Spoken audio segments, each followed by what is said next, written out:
Bapak Ibu hadirin sekalian yang sama-sama dirahmati Allah Subhanahu wa taala, sampailah kita kepada saat yang kita tunggu, yaitu tausiah atau ceramah seputar Isra Mi'raj Nabi besar Muhammad sallallahu alaihi wasallam yang dirangkai dengan kegiatan manaqib Syekh Abdul Qadir Al-Jailani qaddasallahu sirruh. Namun di sini ada yang agak beda dengan biasanya. Biasanya tausiahnya diisi berdua. Kali ini satu saja. Kenapa? Karena beliau ingin menyampaikan hal-hal penting yang terkait keadaan dunia sekarang. Oleh karena itu kita sambut, kita dengarkan sama-sama, kita simak apa yang akan beliau sampaikan pada saat ini yang terkait dengan keadaan di Indonesia maupun di luar negeri. Siapa yang akan menyampaikan ceramah kali ini adalah orang yang sangat kita taati, yang sangat kita hormati. Beliau adalah sesepuh Yayasan Serba Bakti Pondok Pesantren Korwil Jawa Timur Indonesia Timur, Yang Mulia Al-Mukarram Kiai Haji Muhammad Ali Hanafi Akbar. Kepada beliau waktu dan tempat disilahkan. Allahumma sholli ala Sayyidina Muhammad.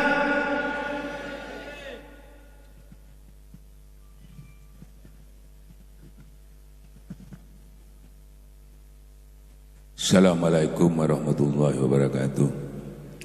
Alhamdulillah rabbil alamin, wassalatu wassalamu asrofil anbiya mursalin Sayyidina Muhammad wa ala alihi wa sahbihi ajma'in, amma ba'du. Ilahi anta maksudi wa ridhoka malbiyatini mahabbataka wa ma'ala Rabbi israh li sadri wa yassir amri wa hlul 'uqdatam min lisani. Syafaati Rasulullah sallallahu alaihi wasallam Karomah Syekh Muhyiddin Abdul Qadir, Syekh Abdullah Mubarak, Syekh Kiamat Syahibul Abatajul Arifin. Al-Fatihah. Bismillahirrahmanirrahim.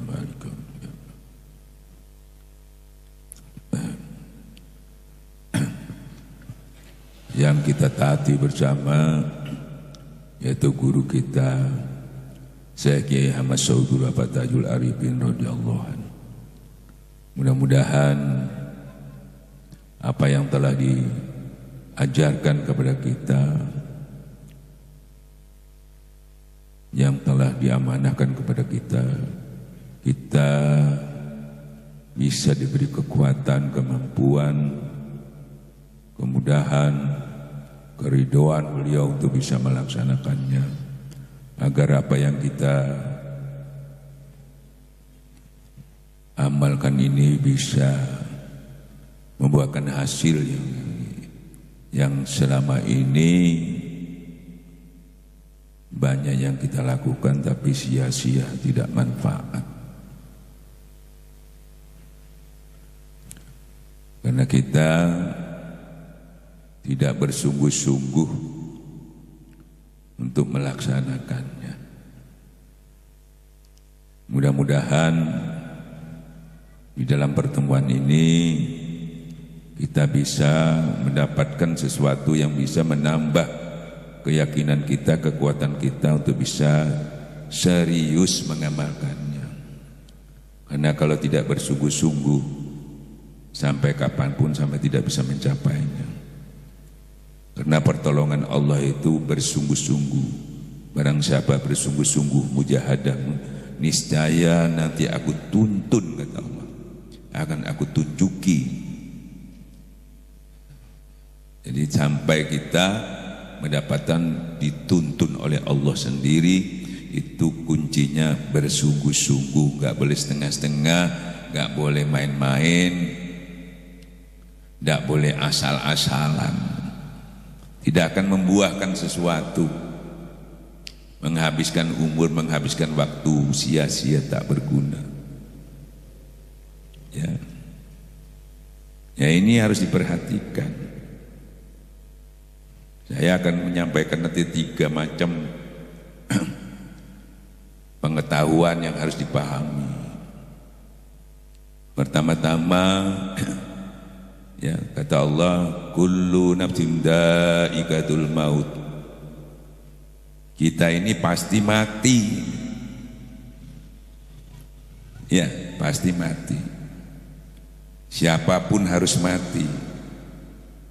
Nabi mati, kiai mati, pejabat mati, presiden mati, orang miskin mati, orang kaya mati, semua mati. Gak ada yang tidak mati. Masalahnya sekarang apa yang kita persiapkan, yang tiap saat ini kita melangkah menuju mati.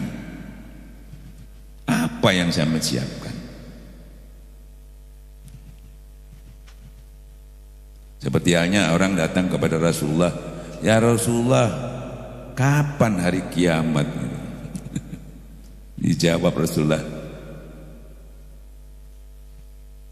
apa yang kamu persiapkan kalau datang kiamat?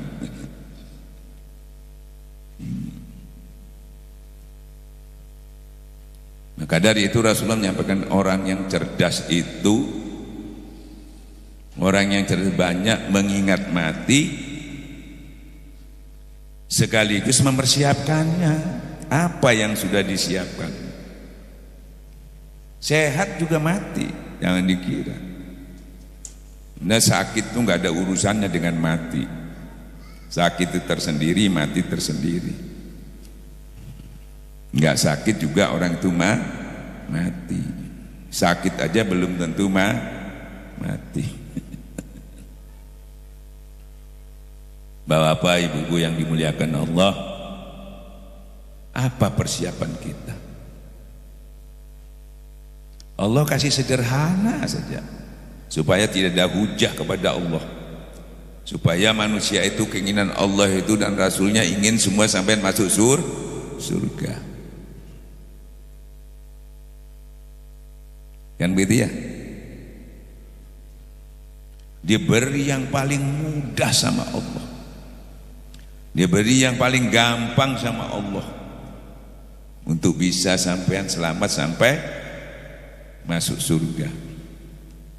Tetapi kita merasa sulit untuk masuk surga itu. Sulitnya itu karena sampean nggak tahu jalannya. Kalau nggak tahu jalan, ya sulit. Kalau tahu jalannya, mudah.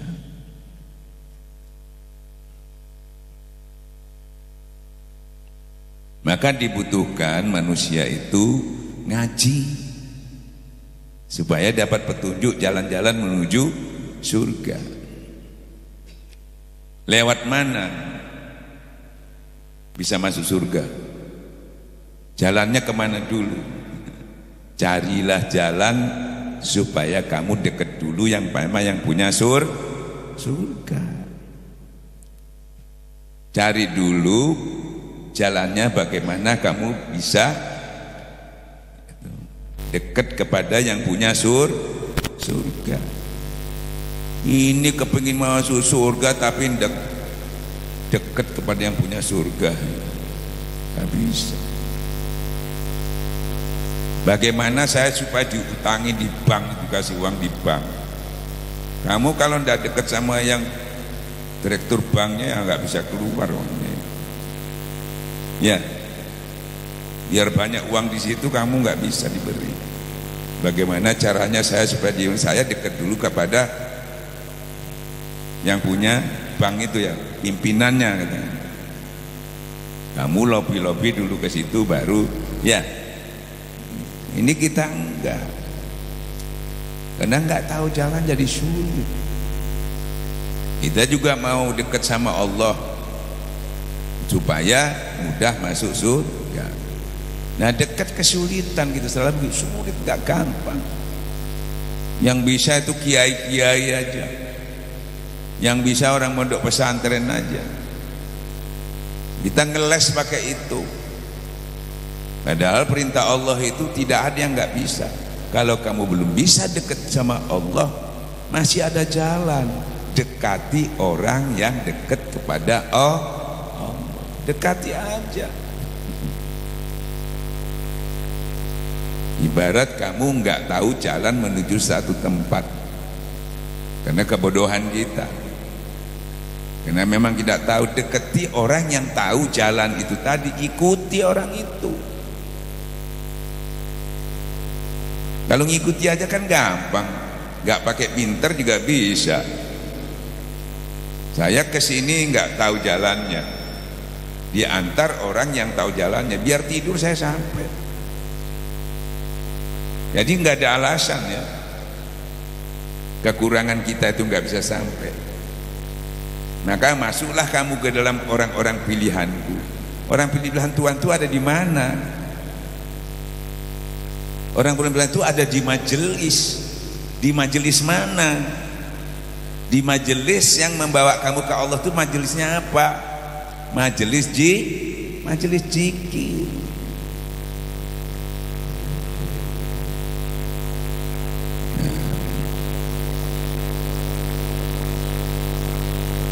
Alhamdulillah kita sudah memilikinya, tinggal serius apa enggak.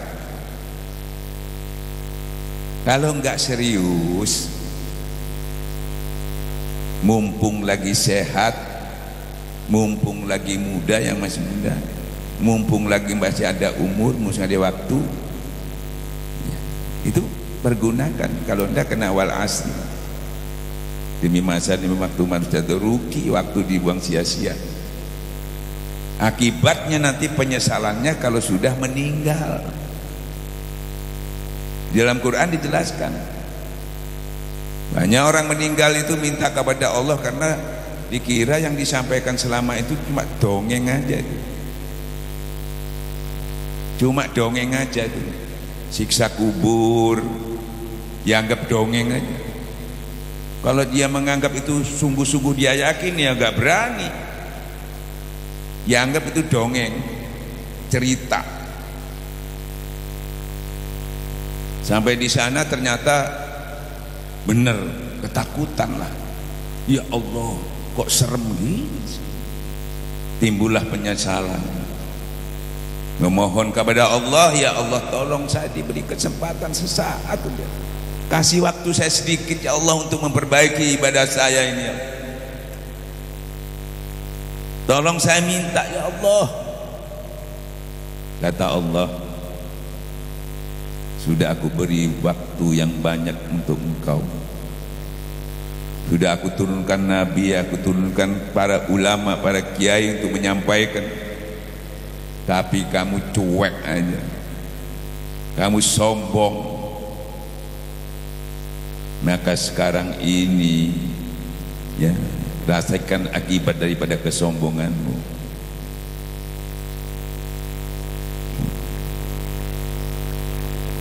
Maka dari itu mau diapakan? Sesal kemudian tidak berguna. Nah, alhamdulillah masih ada nyawa di kandung badan ini. Jangan minta nanti waktu, sekarang kita minta sama Allah. Ya Allah, sisa umurku ini ya Allah, berilah kesempatan kepadaku ya Allah untuk memperbaiki amal ibadahku ya Allah. Sekarang, jangan nanti. Berilah kesempatan ya Allah, berilah kekuatan, kemampuan ya Allah untuk bisa kita memperbaiki amal ibadah kita dengan sisa-sisa umur kita ini. Nah, maka dari itu alhamdulillah kita syukuri kita masih punya peluang ini, jangan disia-siakan. Karena apa? Bapak misalnya ada yang umur 50 tahun, hampir 60 tahun. Orang mati sekarang ini jarang orang mencapai 70 tahun. Rata-rata 50, 55. Yang paling banyak 50 sampai 55 sekarang. Ya. Jarang 60 itu, apalagi 70 sudah jarang sekarang. Katakanlah saya anggap umur sampai nanti meninggalnya yang umur banyak umur 63 lah ukurannya Rasulullah. Sekarang yang umurnya 63, saat-saat dia bertanggung jawabnya kepada Allah itu mulainya baligh itu umur berapa? Ya, 15. Dalam saat sampai 15 itu sampean aman. 15 sampai 63 itu tidak aman. Berapa itu waktunya itu umur? 15 sampai 63 jadi berapa itu? 48 tahun. Sampai banyak berbuat maksiat. 48 tahun yang beribadah belum tentu juga diterima sama Allah karena kekurangan pengetahuan dan pemahamannya. Yang beribadah aja itu belum tentu. 40 berapa? 8 tahun. Jadi sekarang kalau umurnya sampean itu tadi mengumpulkan dosa 48 tahun, tidak ada amal-amal yang tersimpan untuk bisa menebus. Ya, ini celaka. Nah sisanya ini, kalau sampean ini tadi 48 tahun yang harus diselesaikan, umur sampean sekarang kalau sudah 60,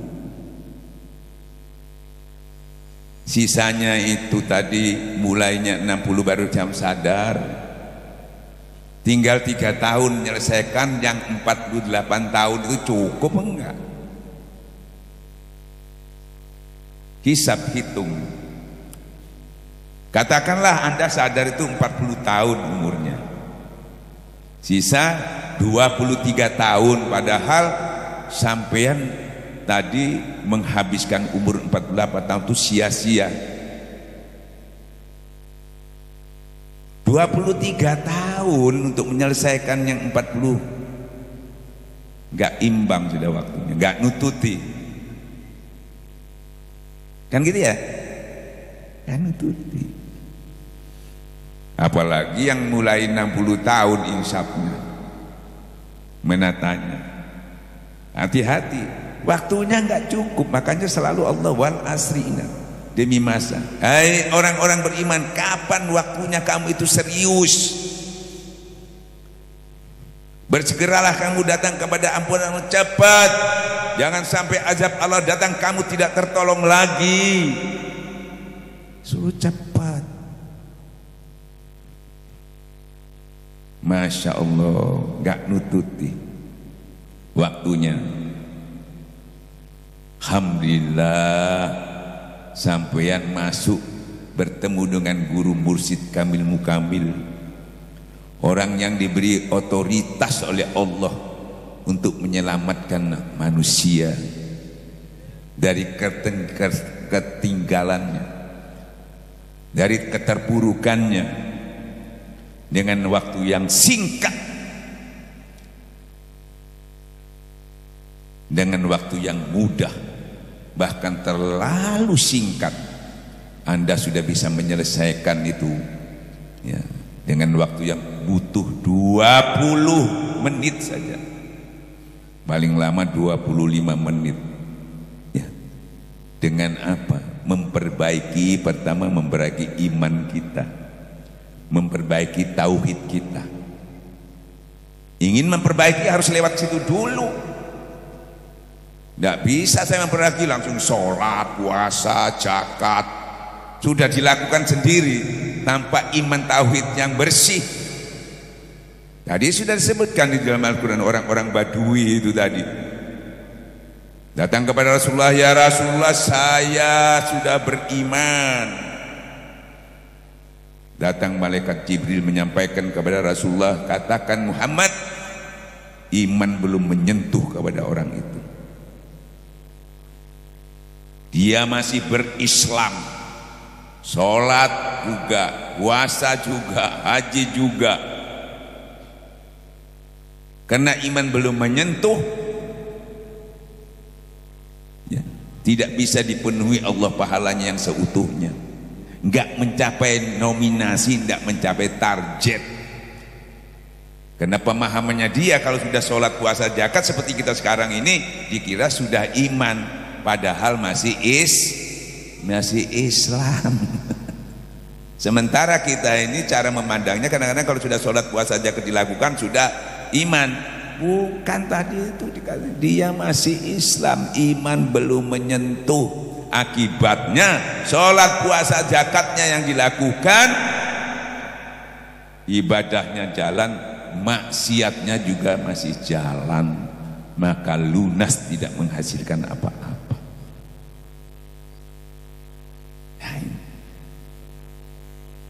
Sementara sampean ngajinya tidak bertemu dengan guru-guru mursyid kamilul kamil, katakanlah tidak bertarekat, dihimbau terus, saudara-saudara harus kuat iman. Tapi solusinya nggak ada, hanya dihimbau saja.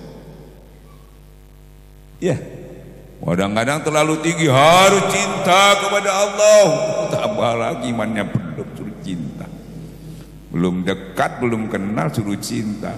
Tambah bingung. Dikasih dalil bukan tambah bingung. Dihimbau, alhamdulillah, torekat ini datang membantu.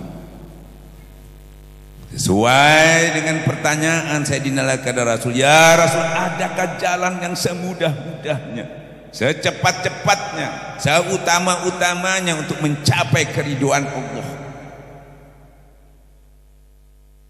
Ada. Zikrullah. Zikir yang mana? Sampean juga tidak ada orang Islam itu tidak berzikir, semuanya berzikir. Tapi zikir yang mana? Zikir yang diminta kepada ahlinya. Fas'alu ahla zikir in kuntum la ta'lamun. Bukan ahli dalil zikir, bukan ahli menerangkan zikir, tetapi orang yang berzikir, yang sudah berhasil, yang sudah Allah ucapkan kepada orang itu, berbahagialah orang yang membersih hati, yang bersih hatinya.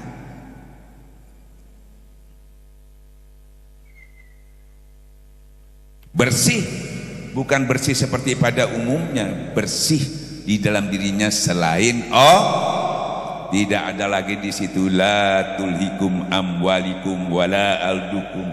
Tidak ada lagi gangguan harta dan anak pinaknya. Tidak ada lagi yang mengotorinya. Itu yang dicari. Makanya itu yang dikatakan guru mursyid kamil mukamil. Alhamdulillah, Anda sudah mendapatkan itu dengan duduk 20 menit.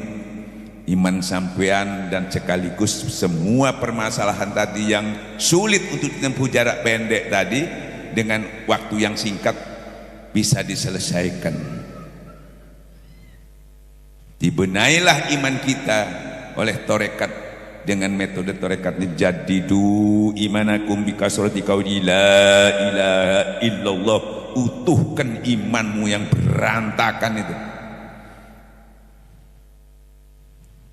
Kalau dulu kita gimana ya menguatkan imannya? Ya apa ya caranya ya? Suruh banyak sholat, imannya lemah, sholatnya yang melenceng. Oh, suruh naik haji aja, nanti imannya.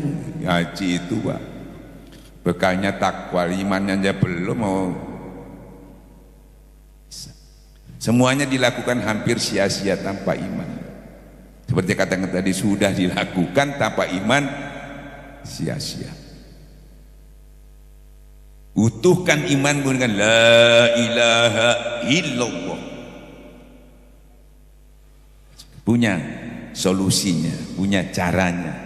Makanya kita dianjurkan setiap habis sholat disuruh mengamalkan kalimat itu, la ilaha illallah. Itu menjaga, mengutuhkan iman yang sudah rusak.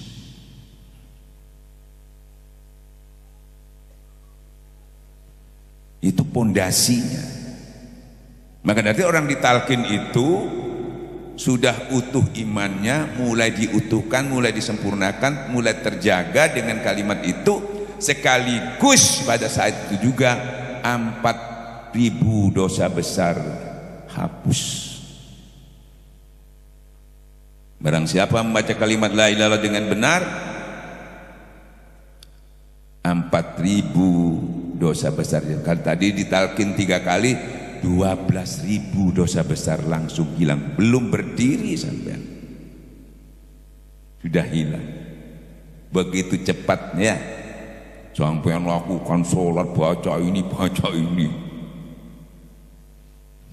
habis wiritannya sebanyak-banyaknya belum tentu hilang.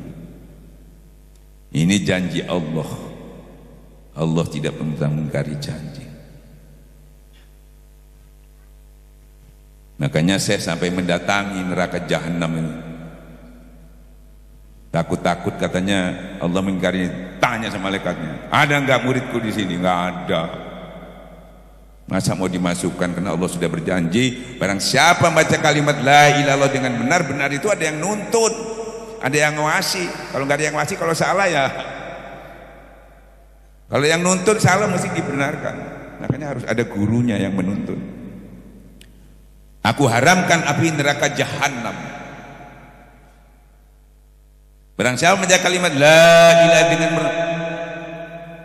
yang selama ini kemungkinan kita terancam kena dosa-dosa kita yang kita tidak mendapatkan solusi, pada saat ditalkin belum diri, ancaman itu sudah hilang. Aku haramkan api neraka jahanam. Maka ada riwayat di mana itu Syekh mendatangi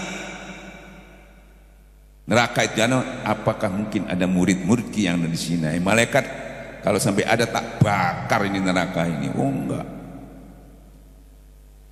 Karena Allah telah menepati janjinya, tidak mungkin dimasukkannya. Yang menyelamatkan dia ada kalimat la ilaha illallah. Bukan Syekh Abdul Qadir Jailani yang menyelamatkannya, tapi kalimat yang diberikan lewat Syekh Abdul Qadir Jailani yang menyelamatkan kita.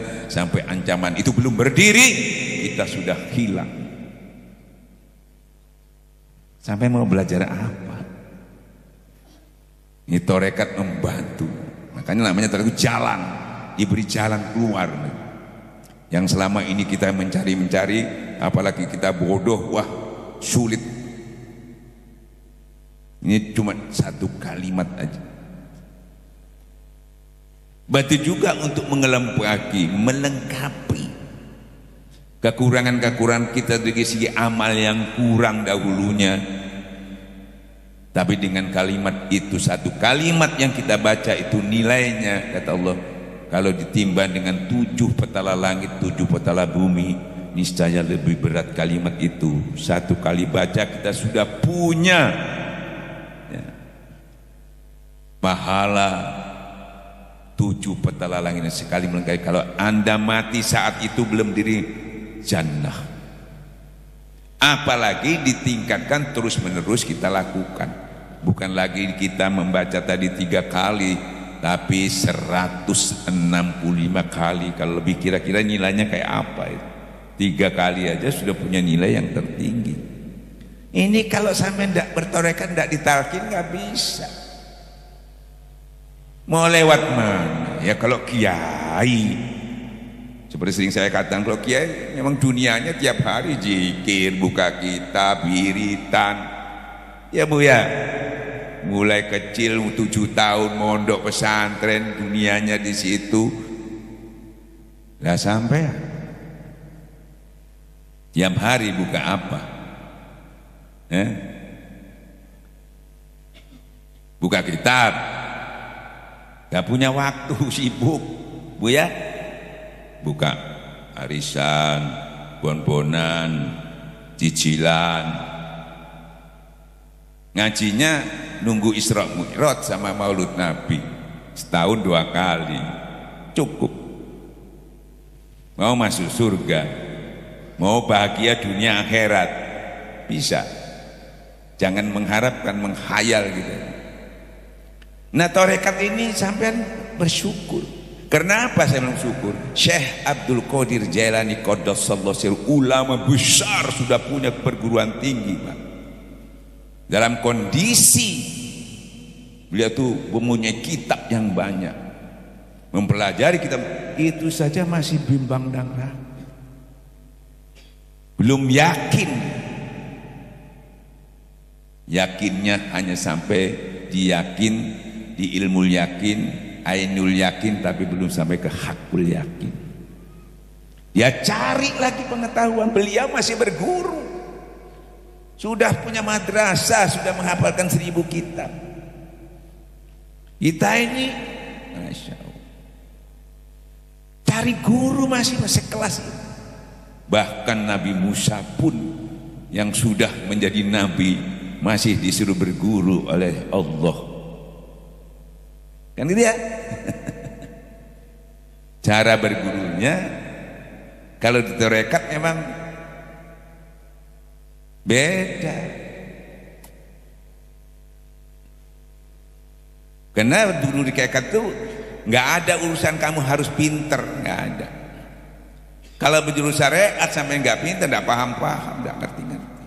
Kalau belajar tarekat itu itba, ikuti saja. Wong Nabi Musa yang saya pintar itu aja suruh ngikuti aja, nggak boleh ngomong, nggak boleh bantah. Inti lagi. Kenapa suruh ngikuti? Karena yang diikuti ini ahli. Kalau sudah ahli kan sama tinggal manut aja, ibaratnya sama datang ke dokter yang spesialis ahli. Sama diberitahu, ya dokter, ya saya laksanakan. Kan gitu ya. Kalau sampean bantah-bantah ya sampean siapa? Ikuti saja. Kecuali selepel lah, sampean boleh bantah-bantahan gitu. Ya. Kita ikuti. Makanya guru menanamkan zikir 165 lebih banyak, lebih baik. Zikir hobi, ikuti saja. Karena beliau ya yang punya otoritas, tadi sudah saya perkenalnya, was'alu ahla zikir in kuntum la ta'lamun. Tanyakan nih ahli, nih ahli. Jangan menghujah yang ahli. Nanya, kalau jangan menghujah. Kalau sudah diberitahu, sami'na, ikuti. Nah. Maka dari itu Syekh ini tadi juga waktu itu dia cari. Ternyata ketemulah, dia buka di Quran cuma tahu dalilnya, tapi meraktekannya nggak tahu.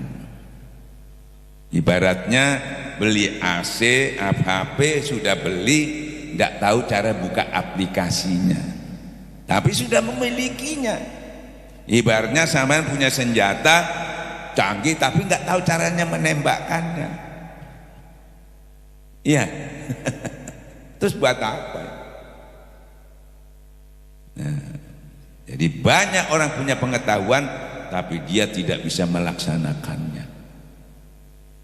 Nah, hanya dibuat debat, hanya dibuat merendahkan ilmunya orang lain. Dulu si Abdul Qadir Jailani, Imam Ghazali debat terus.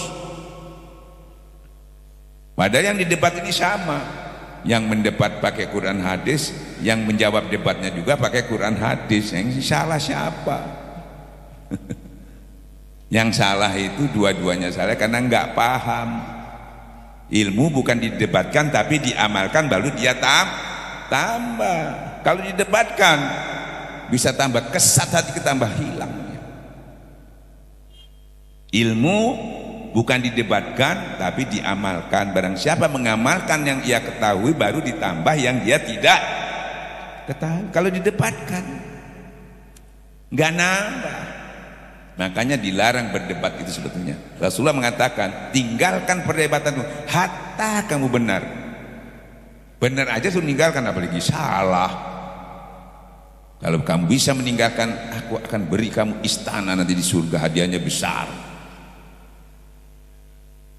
Kita terlalu sering berdebat ya. Sedangkan yang sudah sama-sama kiai nggak selesai kadang-kadang.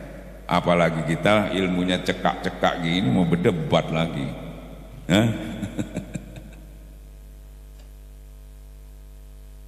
Nah ini Karena Syekh itu sudah merasakan kekurangannya, dia tahu ternyata hatta kamu punya 1000 kitab, bahkan hafal 1000 kitab pun kamu belum dikatakan berilmu, kata Rasulullah. Kenapa? Ilmu belum masuk. Ilmu masih tetap di kitab itu, ilmu masih tetap di Quran, karena belum masuk ke dalam dada kita. Kenapa belum masuk? Karena belum dibuka hatinya. Karena hatinya itu masih tertutup. Maka ditalkinlah orang itu oleh guru, dibuka hatinya. Dibuka belum tentu bisa masuk, Pak, karena kotor. Maka perlu dibersihkan. Alat pembersihnya apa? Alat pembersihnya tiap-tiap segala sesuatu ada alat pembersihnya, membersihkan hati, tapi dengan zikir. Nah ini ternyata kuncinya di situ masalahnya, karena jarang kita perhatikan. Walaupun banyak kejelasan di dalam diri manusia ada sebuah kalbu, kalau itu rusak semua, dalilnya hafal semua. Kalau itu benar baru. Celaka orang yang mengotori hatinya, berbahagia orang yang membersihkan hatinya. Nah maka tarekat itu asalnya ke sana, nggak ada jalan lain lagi, harus dibersihkan. Padahal sampean sudah bersih lahirnya, fitrah. Sampean taruh di sini rumah ini dibersihkan, terus sampean tinggalkan, seminggu kotor lagi. Walaupun sudah bersih, harus juga terus menerus dibersihkan baru bisa. Jangan mentang-mentang bersih terus dibiarkan kotor lagi. Makanya pembersihnya nggak boleh berhenti. Alladzi yaskunallaha qiyama wa qu'udan wa la dudukmu berdiri terus dibersihkan. Kalau kotor tempat ini, rumah itu kalau kotor, biar nggak ada tikusnya, muncul tikusnya. Dari mana tikusnya itu? Dari kotoran itu. Dari mana kecoaknya? Dari kotoran. Padahal di situ nggak ada kecoaknya. Dari mana sifat dengki, hujuban itu, kecoak-kecoak, tikus-tikus itu di hati kita bisa muncul? Karena kekotoran hati kita. Tidak bisa dia hilang. Kalau sudah dibersihkan, hilang. Kalau nggak dibersihkan terus, kecoaknya keluar, tikusnya keluar. Makanya hanya kita bersifat-sifat kecoak, bersifat tikus, bersifat macam-macam. Kenapa? Karena kekotoran hatinya itu. Makanya tarekat arah intinya ke sana. Ya, jadi ini bukan main-main pengetahuan ini. Makanya kalau kita pakai, jangan harap biar Anda punya pengetahuan sebesar apapun, bahkan ibadah-ibadah yang lain sudah dilakukan, kalau itu hatinya kotor, kata itu rusak semua ibadah. Itu sangat menentukan.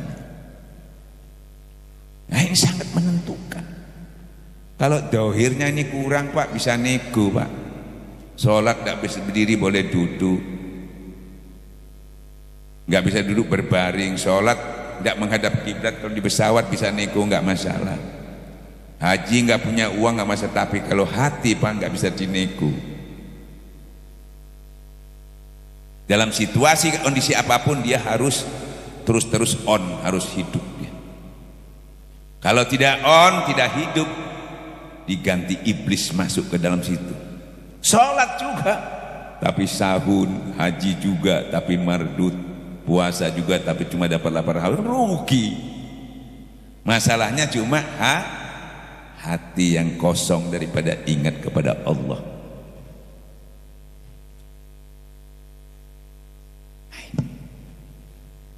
Jadi kita bersyukur. Nah bersyukur itu diwujudkan dengan kita terus-menerus menseriusinya.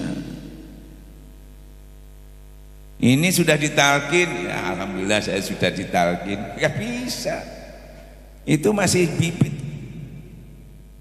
belum jadi, itu masih bibit, perlu disirami. Ya siramannya ini, siramannya. Kalau enggak disirami, bisa-bisa tumbuh juga tapi enggak berbuah nanti.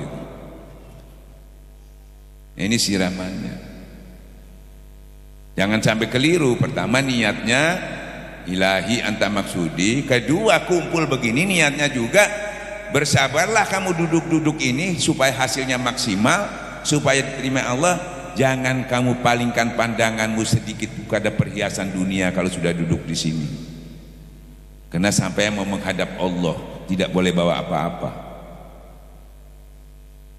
Setiap hari di rumah juga dunia terus. Ya, ke sini dunia lagi. Enggak kemana-mana di dunia, enggak terbang-terbang.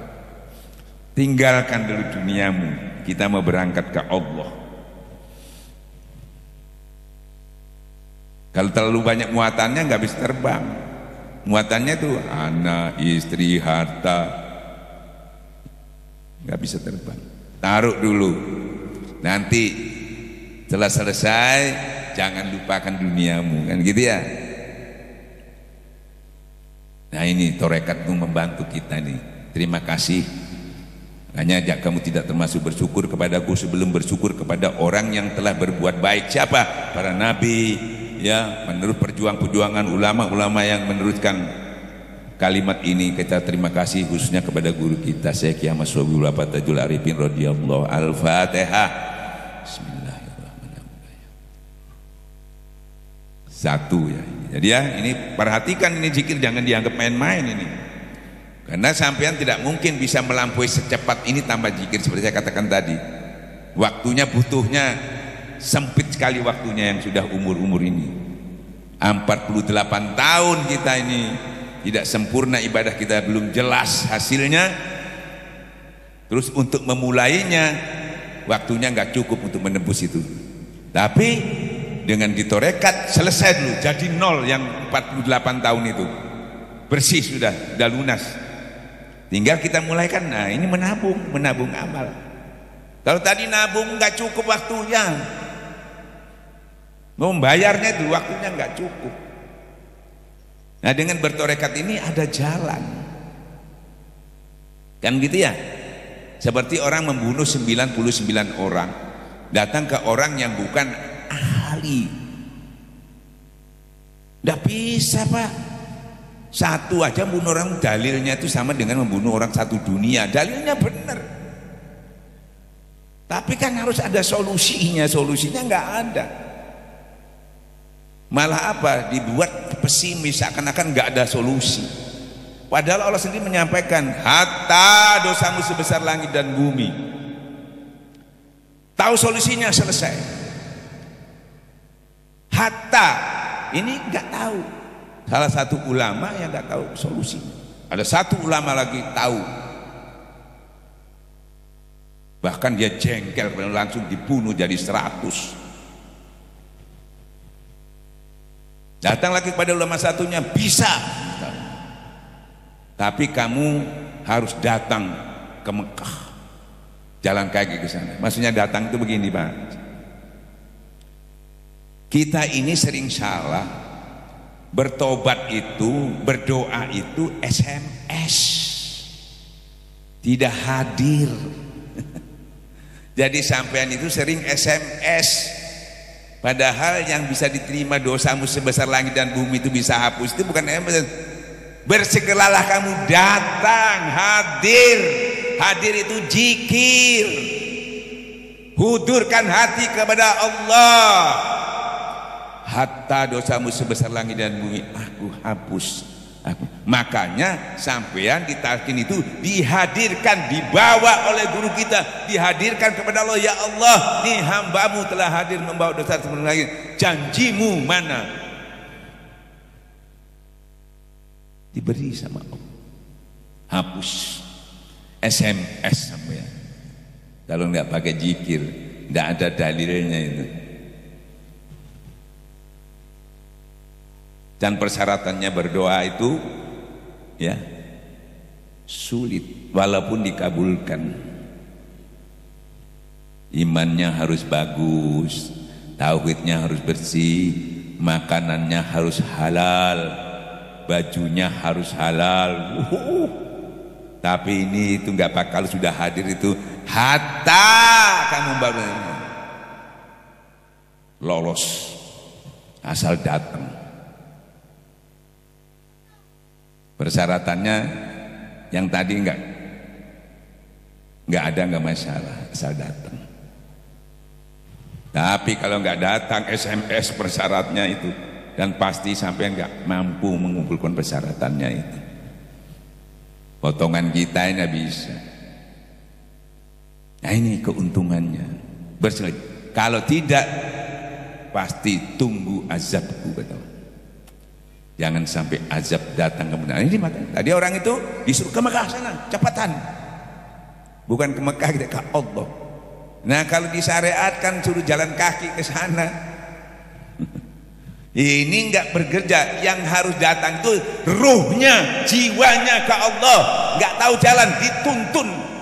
Ikuti jalan orang-orang, kembali ke ikuti gurumu itu, biar dibawa kamu sampai kalau wukuf berhenti di Allah.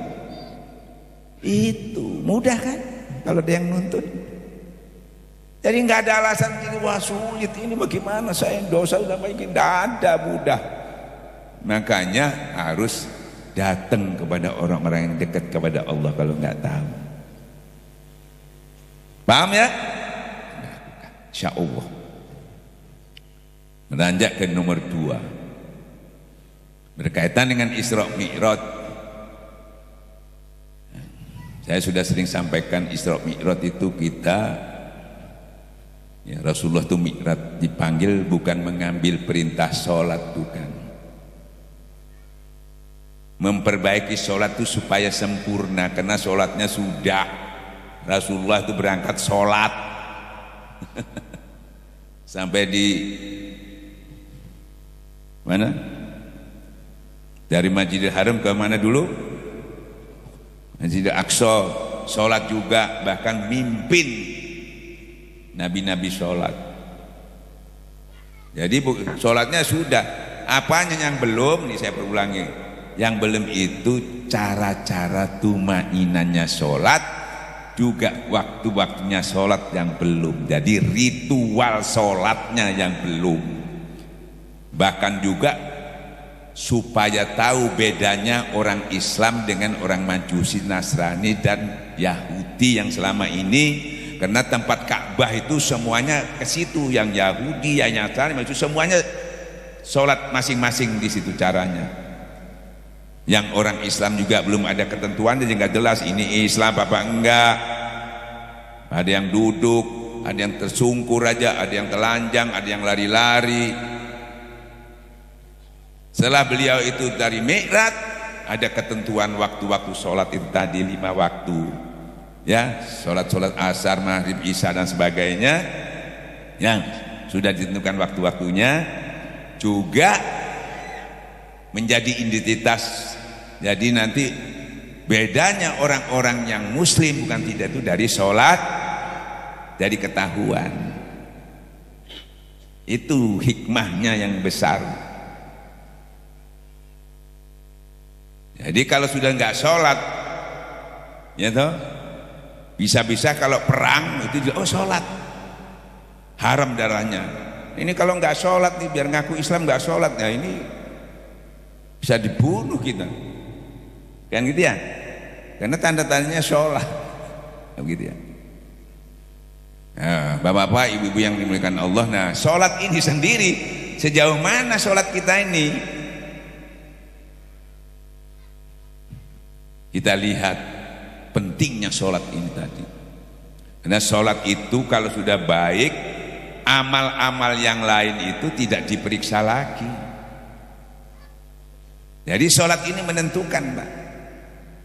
Ya, sholat ini menentukan. Kalau sholat ini sudah baik, amal-amal yang lain nanti di dalam pemeriksaan itu tidak diperiksa lagi. Makanya perbaiki betul sholat ini. Banyak orang ilmunya setinggi luar biasa, tapi sholatnya ini bukan nggak tepat waktu, bacaannya semuanya sudah bagus, tapi masalahnya ancamannya itu fawailul lil musallin alladzina amtan sholatihim sahum. Terancam dia karena hatinya lalai, karena dalam sholatnya ria. Kalau sampai dapat torekat bingung menyelesaikannya. Bagaimana ya sholat itu tadi sampai terancam karena ria kan gitu ya. Bagaimana caranya supaya enggak ria? Bagaimana cara enggak ria? Yang ikhlas. Bagaimana supaya ikhlas? Jangan ria. Bagaimana supaya jangan ria? Yang enggak ketemu. Padahal timbulnya ria itu ya toh, karena apa? Karena sahun, karena lalai, setan masuk. Ditimbulkanlah, dibisikkanlah, akhirnya kita menjadi ria. Jadi masalahnya itu karena sahun, karena tidak berzikir. Padahal perintahnya sholat itu wa aqimis sholat lidzikir, suruh zikir. Sampean tidak berzikir, masuk iblis. Nah, iblis membisikkan sesuatu, timbul ria. Jadi timbulnya ria karena sampai tidak berzikir. Nah, ini kita ketemu solusinya, cuma dikatakan ya yang ikhlas saja. Kalau ikhlas jangan ria. Bagaimana supaya enggak ria? Yang ikhlas. Bagaimana supaya ikhlas? Jangan ria. Enggak temu solusinya. Cuma sampai di pengetahuannya saja. Tapi dengan berzikir, karena tidak berzikir itu maka timbullah kesempatan iblis masuk. Dia membisikkan supaya kita jadi ria. Menyelesaikannya cuma zikir yang sudah kita miliki. Kan begitu ya. Nah, maka dari itu ini kita mudah-mudahan dengan ditalkin ini kita khususnya sholat ini kita sudah harus pakai, nggak ada lagi cara yang lain. Tidak ada perintah sholat itu yaitu menyelesaikannya itu di dalamnya untuk mencapai khusyuk itu pakai konsentrasi, nggak ada dalilnya. Nggak ada juga dalilnya sampean itu suasana ruangannya itu harus bagus baru bisa khusyuk, nggak ada dalilnya. Nggak ada juga perintahnya harus hafal Quran atau bisa tahu artinya khusyuk, nggak ada. Allah kasih yang paling mudah karena semua itu belum tentu bisa dicapai karena kondisi keadaan. Tapi kalau ini kondisi apapun sampean bisa mencapai. Sholat itu cuma didasari dengan sesuai dengan prosedurnya, yaitu panggilannya wa aqimis sholat lidzikri. Dirikanlah sholat untuk berzikir kepadaku. Cuma suruh zikir. Cuma disuruh zikir. Nah, sampai ndak zikir dihusuk-husukan. Nggak ada perintahnya dihusuk-husukan. Itu hasilnya. Ya, konsentrasi nggak ada, suruh zikir konsentrasi, meditasi, cuma suruh zikir. Masalahnya sekarang zikirnya ada enggak? Kalau nggak ada zikirnya ya nggak sahun namanya, terancam. Kalau sudah ada zikirnya dipakai selesai. Dan zikir itu menenteramkan kita, maksudnya tentram, tidak dilalaikan ingatannya kepada Allah, tidak sahun. Selesai, berkualitas itu ibadahnya, langsung hasilnya nanti yang keji, yang mungkar akan dihapus, hasilnya menghasilkan itu. Nah, makanya kita lihat riwayatnya Imam Ghazali. Imam Ghazali itu ulama besar, bahkan sudah menjadi kadi, hakim pada zaman itu karena kepandaiannya, karena kecerdasannya, sudah punya perguruan tinggi juga. Pada waktu itu beliau sholat, yang makmum adik beliau ini sudah bertorekat, beliau belum, masih menulis, tulisannya diadu, dibuat hujah, dibuat debat, terus gitu aja tulisannya. Tapi setelah dia sholat kepada adiknya makmum, adiknya itu setelah sholat tuh beliau itu sholat lagi itu adiknya. Loh, kamu kok sholat lagi? Saya nggak sah sholat lagi. Loh, kenapa sah? Saya ulama, saya orang berilmu. Kok kamu ngomong saya? Saya nggak lihat ilmunya, saya lihat tadi karena basiro saya melihat. Kenapa waktu sholat Anda tadi berlumuran darah semua yang saya lihat? Apa yang kamu lakukan? Dia ingat, oh iya ya, tadi saya sebelum sholat mengarang kitab khat, kitab datang bulan. Jadi dia ingat tulisannya itu tadi waktu sholat. Kaget dia, Masya Allah, ilmuku sudah sebanyak ini, dan sudah dibaca orang banyak, sholat aja enggak selesai. Ilmu satu atau ilmu sholat aja enggak bisa. Padahal ini menentukan. Yang lain kamu pinter, hebat, hafal dalil, hafal Quran, enggak menentukan. Ini yang menentukan. Cuma sholat dikasih yang gampang enggak bisa. Coba stres dia itu, Masya Allah, waktuku terbuang-buang banyak menulis ceramah dan sebagainya, menghafal Quran, ternyata sholat aja nangis beliau, stres. Datang tabib nggak bisa, dia cari, ditunjukkan oleh adik-adiknya, kamu cari guru itu. Ternyata gurunya itu tukang sepatu. Wah, ini agak sulit ini karena nggak level. Kebanyakan orang berguru kan lihat, wah ini nggak level ini.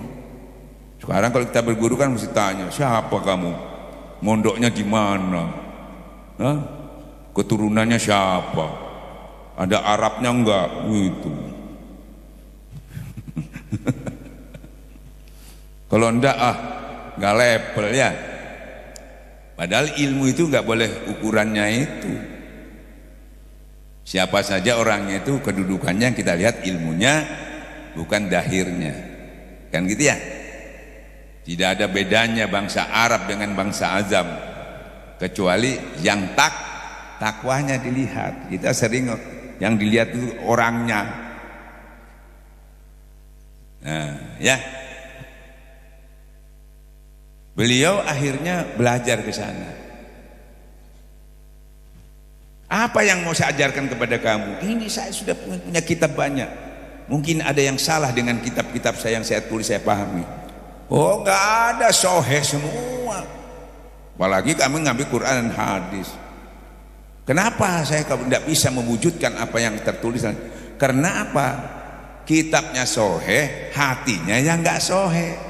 Tempatnya ilmunya yang kotor, ilmunya bersih, Quran hadis, tempatnya ilmunya yang kotor. Nah, ditaruh di situ yang ikut kotor, Pak. Quran sedikit pun tidak menambah kebaikan kepada orang yang zalim, kotor tadi. Quran mendari itu Allah. Quran itu bisa jadi obat, jadi petunjuk kalau tempatnya itu bersih. Quran. Makanya ada katakan ulama su. Loh, ini ulama berilmu, ulama itu orang berilmu. Kenapa dikatakan jahat? Padahal sama-sama ulamanya, sama-sama baca Qurannya, banyak hadisnya, sama semua. Tapi su, nah ini yang satu kotor. Yang kotor bukan ilmunya, tapi hati.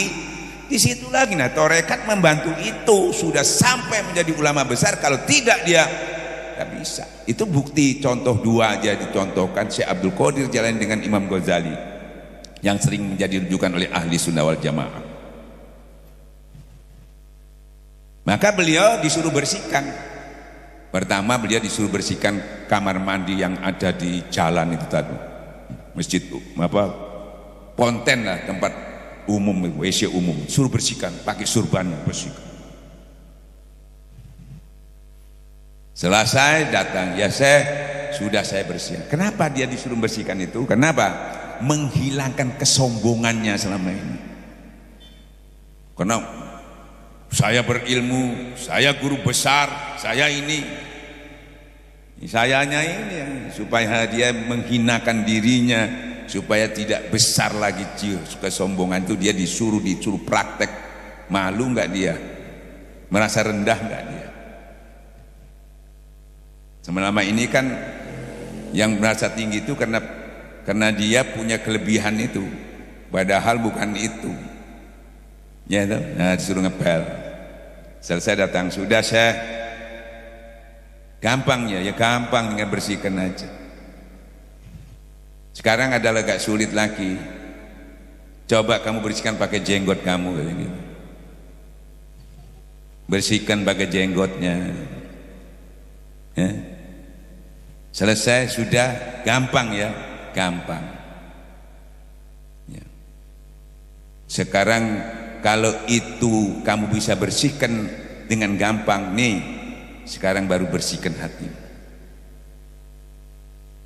Bukan pakai surban lagi, bukan pakai fisik, cuman tapi pakai zikrullah, pakai hati. Ternyata membersihkan WC itu gampang. Ternyata ini sulit dibersihkannya. Kan gitu ya? Nah, maka beliau membersihkannya karena sulit membersihkannya, karena sudah berkarat-karat. Karena nggak pernah dibersihkan. Yang dibersihkan yang maju luarnya aja. Zakatnya bayar, uangnya dibersihkan, najisnya juga setiap hari berwudu. Tahu-tahu dalamnya lupa. Di dalamnya keropos tidak dibersihkan. Udah berkarat-karat. Akhirnya beliau berkholwat 11 sampai 12 tahun membersihkan. Udah nggak debat-debat lagi, nggak nulis-nulis lagi, berhenti semua, membersihkan aja, taruh semua. Maka persyaratannya selanjutnya para wali-wali itu kalau mau belajar, termasuk Nabi Musa, mau belajar yang membersihkannya itu tadi, jangan buka kitab, buka mulut aja nggak boleh. Sami'na wa ata'na, itba syaratnya, bersihkan dulu. Setelah dibersihkan baru beliau menulis kitab yang terkenal Ihya Ulumuddin itu dengan bersih hati menulis. Makanya kualitasnya dengan buku yang 1000 ditulis itu kalah dengan satu kitab yang ditulis, karena menulisnya dengan hati yang bersih. Syekh Abdul Qadir Jani 20 tahun di Padang Iran, nggak debat-debat lagi, nggak ngadu ilmu lagi, nggak ngadu kehebatannya lagi. 20 tahun di Padang Iran. Alhamdulillah kita nggak sampai begitu ya. Diberi kemudahan sesuai kemampuan kita. Karena beliau akan menjadi contoh harus. Nah ini keuntungan kita. Kita tidak terlalu berpayah-payah seperti orang-orang dahulu, seperti kiai-kiai dulu itu kalau belajar talqin kholwat 40 hari ujlah. 40 hari ujlah. Makanya orang banyak takut belajar tarekat.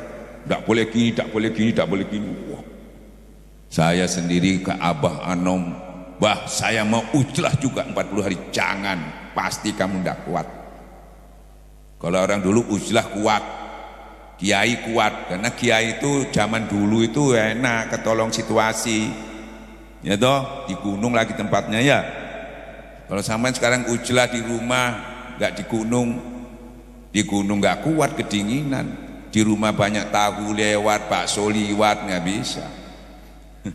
Kalau dulu nggak ada bakso, nggak liwat, hiburan nggak ada, ya husu ya.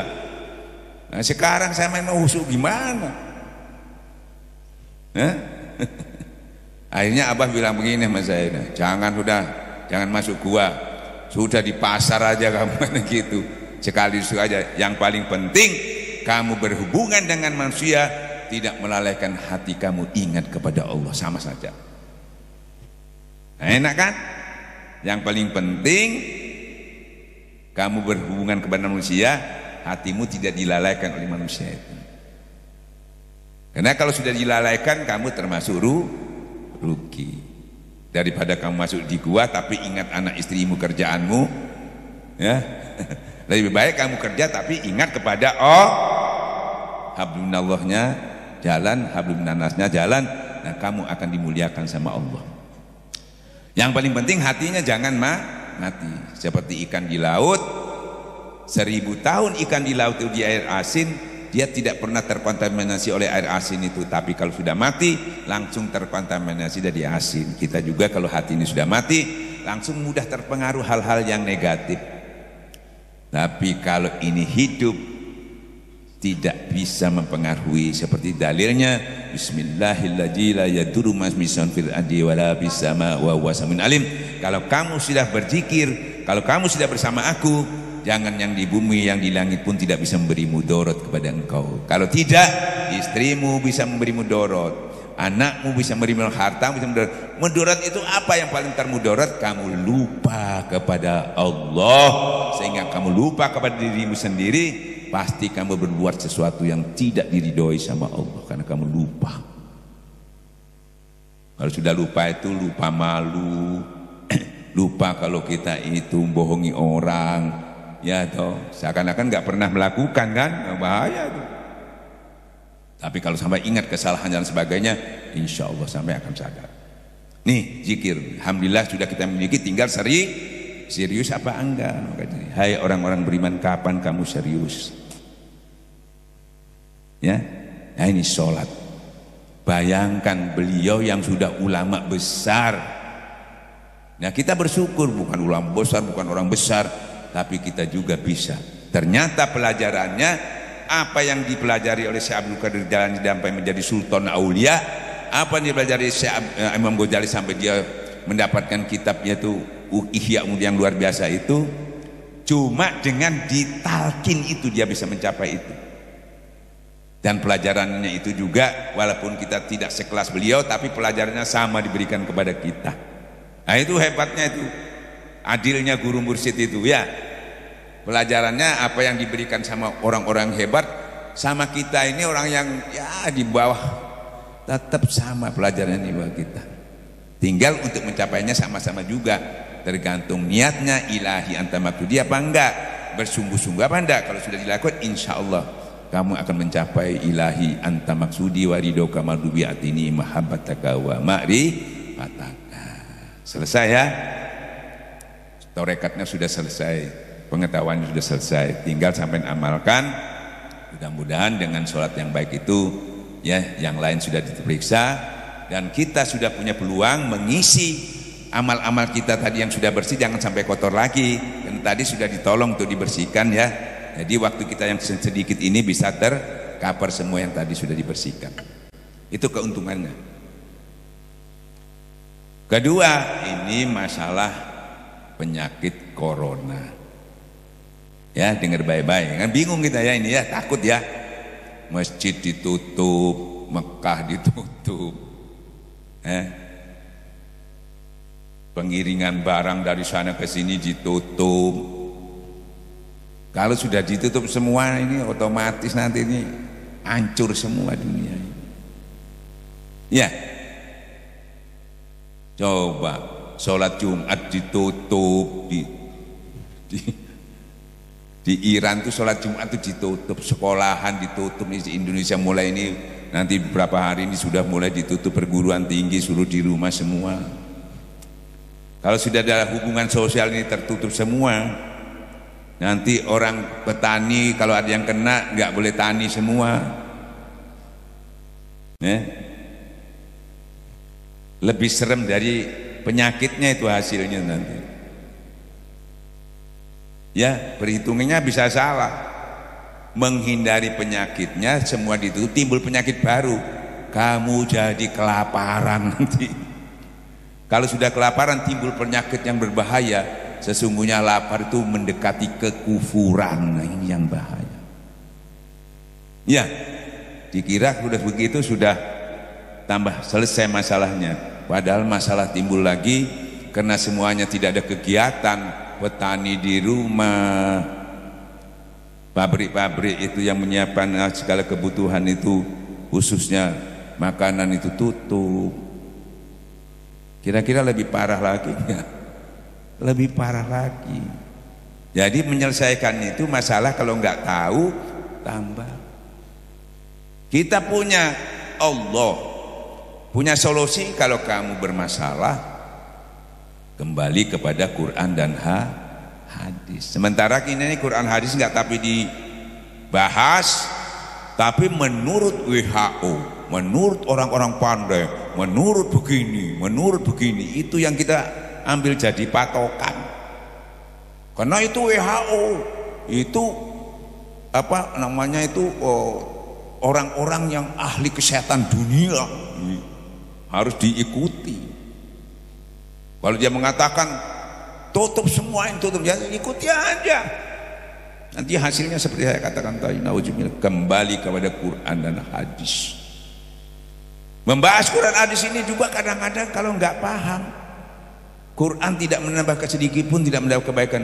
Kalau kita yang menyampaikan ini ada kepentingan juga atau masih zalim orangnya, bisa salah juga menafsirkannya nanti. Jadi sudah kita bahas tuh penafsirannya, kita memang harus melakukan sama dengan pemikiran orang-orang yang tidak beriman tadi. Tidak boleh keluar, dalilnya begitu. Karena dalilnya waktu itu Sayyidina Umar ya mau masuk ke salah satu tempat. Zaman dahulu ada penyakit kolera. Setelah berunding-berunding, jangan masuk. Lebih baik kembali. Sekarang diikuti kan, pakai dasar itu. Dan ditambah lagi dengan hadis Rasulullah. Jadi kalau sudah ada wabah selalu penyakit, kamu jangan yang masuk ke sana, terus yang di dalam jangan keluar. Nah itu ditiru. Sudah benar ya katanya. Perlu dikaji lebih dalam. Tadi saya kaji lebih dalam. Itu dulu kenapa? Satu tempat. Kalau kamu tahu di Morotewe ini kena misalnya, kamu jangan masuk, ya, jangan keluar. Kalau di Surabaya kena, kamu jangan masuk, yang di dalam jangan keluar. Kalau seluruh dunia kena, bisa dilakukan nggak itu? Keluar kena, nggak keluar juga kena. Kalau dulu memang satu tempat kamu bisa lari ke tempat yang aman. Sekarang seluruh dunia nggak mau lari kemana. Terus kamu tutup semua. Akibatnya apa? Seperti saya katakan tadi, kelaparan, ketakutan, cemas. Nah, penyakitnya jadi dua. Tambah kupur, bahaya kalau nggak paham, kan gitu ya. Jadi tambah kupur. Nah makanya sering lupa orang, penyakit itu yang kita sering takuti, dikira penyakit itu mematikan. Ternyata kan ada yang mati, ada yang hidup. Berarti tidak pasti mematikan. Penyakit itu cuma membuat orang itu sakit, bukan membuat orang mati. Harus paham. Yang membuat orang mati itu kontraknya habis, biar nggak kena penyakit juga mati. Ya, harus paham itu. Orang bilang gini,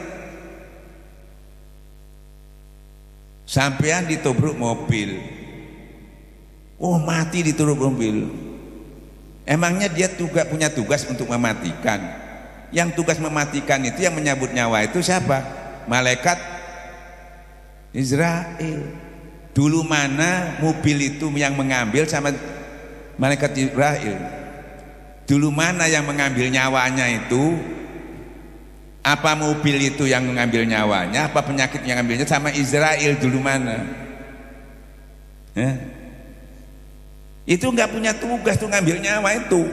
Yang punya tugas itu malaikat Israel. Dia ngambil, ya tuh, misalnya di jalan, waktu dia nyupir, dia ambil sama malaikat nubruk. Nah dikira nubruknya yang bikin mati, padahal diambil duluan itu.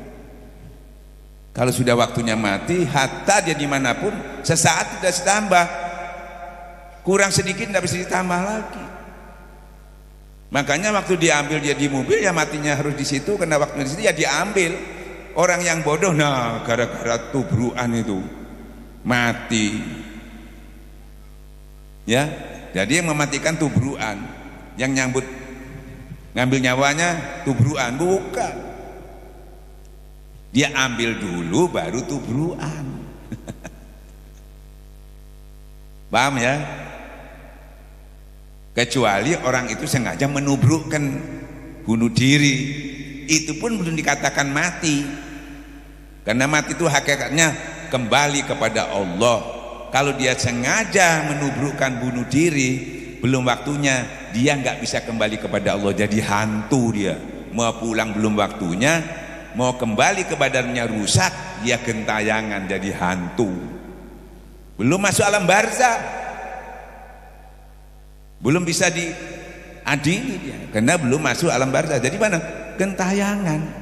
Siksanya di mana? Ya siksanya itu dia melihat istrinya nggak bisa melihat makanan yang dia mau makan nggak bisa. Siksanya di situ.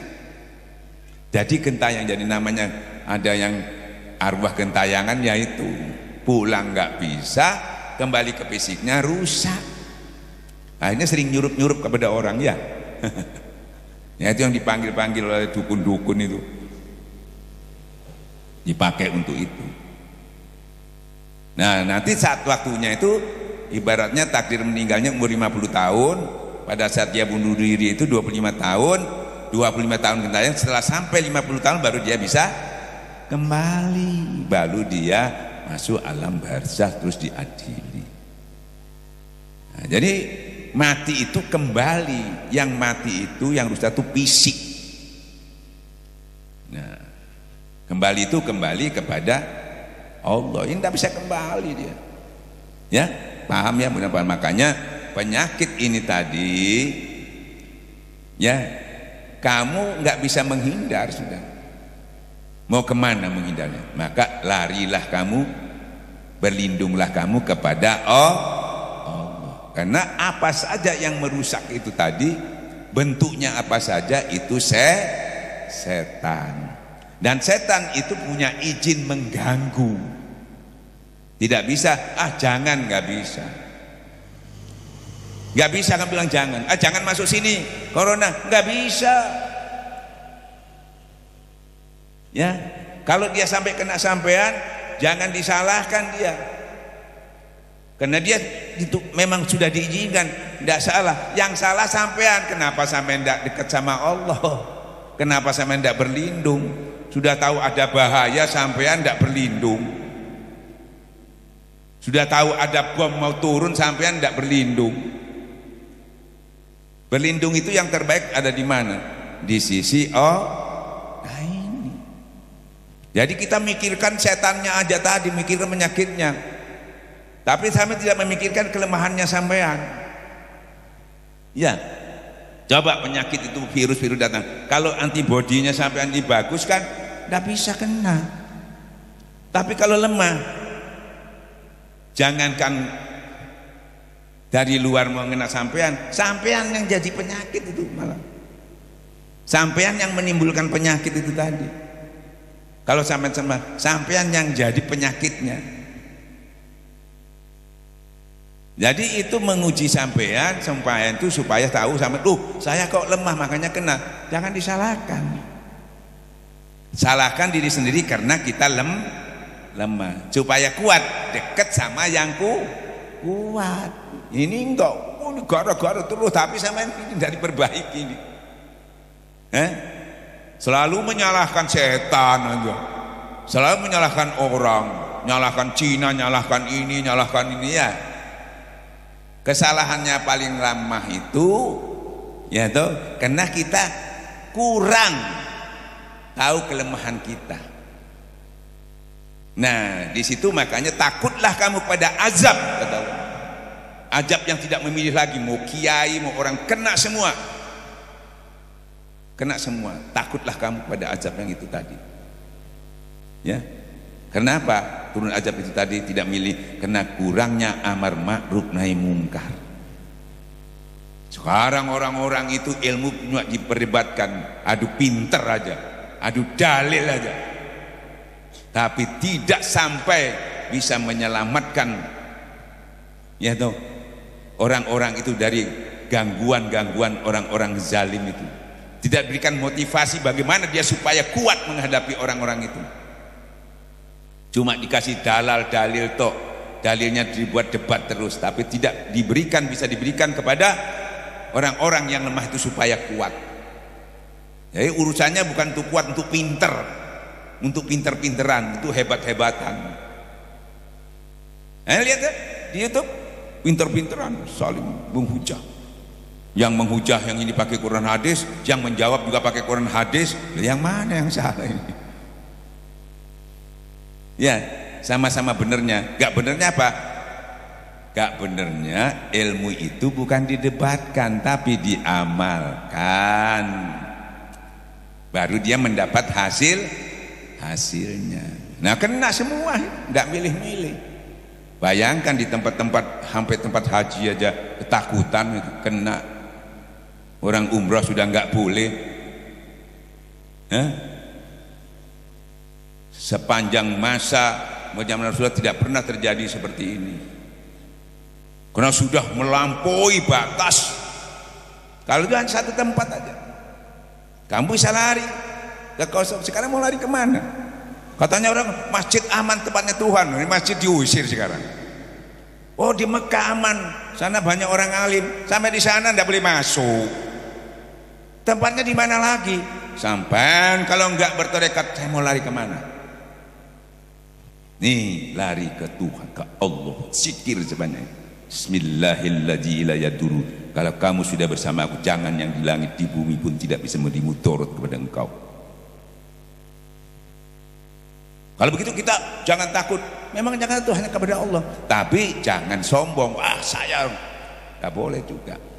Yang penting kita paham secara syar'i, ya kita memang harus kebersihan dan sebagainya harus dijaga. Secara syar'i kita sudah paham. Kan itu ya, umpamanya lu, saya sudah melakukan kok mati. Itu bukan karena coronanya. Memang sudah waktunya mati, tapi matinya karena kita memang takut juga, tapi takutnya bersama Allah karena berzikir husnul khotimah. Tapi kamu takutnya tanpa berzikir, takutnya karena corona, matinya mati konyol. Takut boleh, kita bukan wali, tapi takutnya bersama Allah, matinya mati syahid. Tapi kami takutnya ya toh sama penyakitnya, bukan takut sama Allah, matinya mati konyol. Nih yang menyelamatkan zikir ismuzat. Dan matinya kita tahu bukan dari corona, memang sudah waktunya mati. Tanpa corona pun harus mati. Paham? Kalau sudah paham kan ya santai lah. Tidak istilahnya orang itu gopoh, bingung semua. Sampai menyelesaikannya enggak terpikirkan akibatnya tadi seperti yang saya sampaikan. Kan gitu ya? Nah ini, jadi gimana? Sederhana, banyak hubungan kepada Allah dengan zikir, hubungan ke manusia banyak dengan sedekah. Sesungguhnya sedekah itu menjauhkan bala. Paham ya? Jadi jangan takut. Takutnya kepada Allah. Dengan pemahaman itu kalau kita kena juga, lo itu kena corona, gimana kok bisa? Pemahaman kita bukan lagi karena corona, karena memang waktunya kita mati. Makanya walaupun kena, kalau belum waktunya mati, makanya orang yang belum mati ya sembuh biar kena corona. Yang waktunya mati enggak corona, mati. Yang penting harus paham dulu ya. Jadi kita bisa tahu memposisikan diri kita supaya enggak bingung. Paham ya? Udah, itu sedikit pemahamannya supaya enggak bingung. Jadi kita, wah Pak, jangan keluar dari rumah Pak, karena ini ada corona, sudah jangan keluar sama sekali. Sampai tidak keluar takut apa sebagainya, lama-lama di rumah berasa habis, ini habis ya mati sendiri Pak, dikonyol. Jangan terima barang-barang impor dan sebagainya. Nanti itu makan krema, nggak terima, nggak apa-apa, memang nggak dapat penyakitnya, tapi sampai kebutuhannya tidak terpenuhi itu jadi mati juga Pak. Jadi karena berpikirnya tanpa tuntunan, jadi melampaui berlebihan, nggak taunya bukan tambah selesai, tambah masalah. Nah, tapi dengan pemahaman ini, ya toh, ya biasa aja. Cuma tetap secara syar'i, ya toh, jangan kita kalau sudah tahu ada di situ kita datangi, tidak apa-apa, nah itu nggak boleh. Ya toh. Tapi seperti kata tadi, kadang-kadang nggak didatangi, datang sendiri. Nah itu. Nah, jadi kita sudah nggak bisa lari kemana-mana karena tempat semua sudah terkena virus ini hampir di seluruh dunia, maka kita larinya kepada Allah. Segala musibah, kata Allah, orang beriman itu kalau kena musibah dia mengucapkan innalillahi, dari Allah kita kembali. Itu dari Allah juga untuk ujian buat kita, menguji kita, kita kembalikan lagi ke Allah. Saya kira begitu ya. Barangkali ada yang tanya, silakan. Barangkali ada yang kurang jelas, kurang pas. Monggo. Sebelum ditutup, barangkali ada yang mau tanya, silakan ibu-ibu. Bapak, kalau sudah cukup saya tutup ya. Jadi gampangnya lagi kembali kepada Allah itu zikirnya diseriusi, zikirnya sungguh-sungguh, ya gampang kan?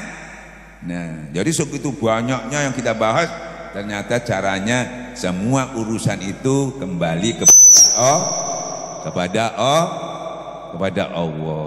Enak kan? Kalau punya Allah, kalau kenal Allah baru bisa. Assalamualaikum warahmatullahi wabarakatuh. Saya mewakili dengan ikhwan-ikhwan masalah pemahaman kunut Ustaz. Saya menjelaskan supaya beliau-beliau dan saya tidak ragu-ragu menjelaskan kunut nazilah. Terima kasih Ustaz. Gini ya. Dan sholat duduknya Ustaz. Hah? Dan sholat duduk. Oh gini ya. Terima kasih. Pertama begini, kita kunut nazilah ini riwayatnya dulu ya. Riwayat kunut nazilah ini Rasulullah itu dibohongi seorang munafik. Dia menyampaikan di tempat saya itu sudah banyak orang masuk Islam, tinggal mau belajar Qur'annya. Jadi minta kepada Rasulullah supaya dikirim orang-orang yang hafid Qur'an.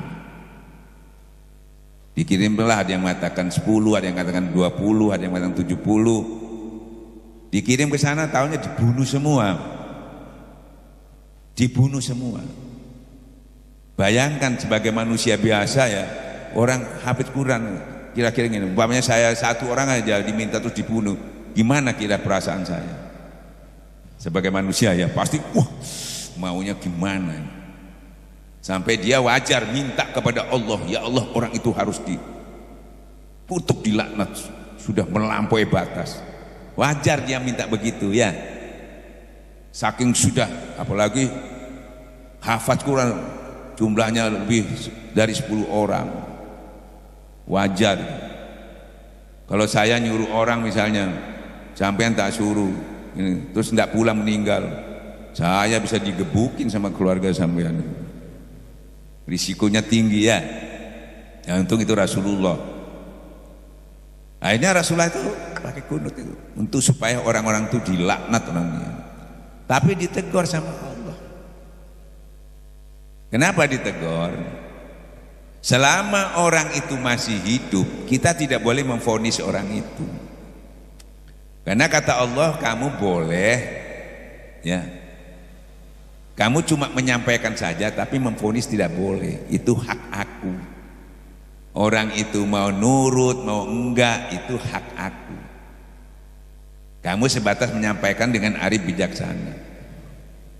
Seberapa kejahatanku, sejahat apapun kamu tidak boleh memvonis.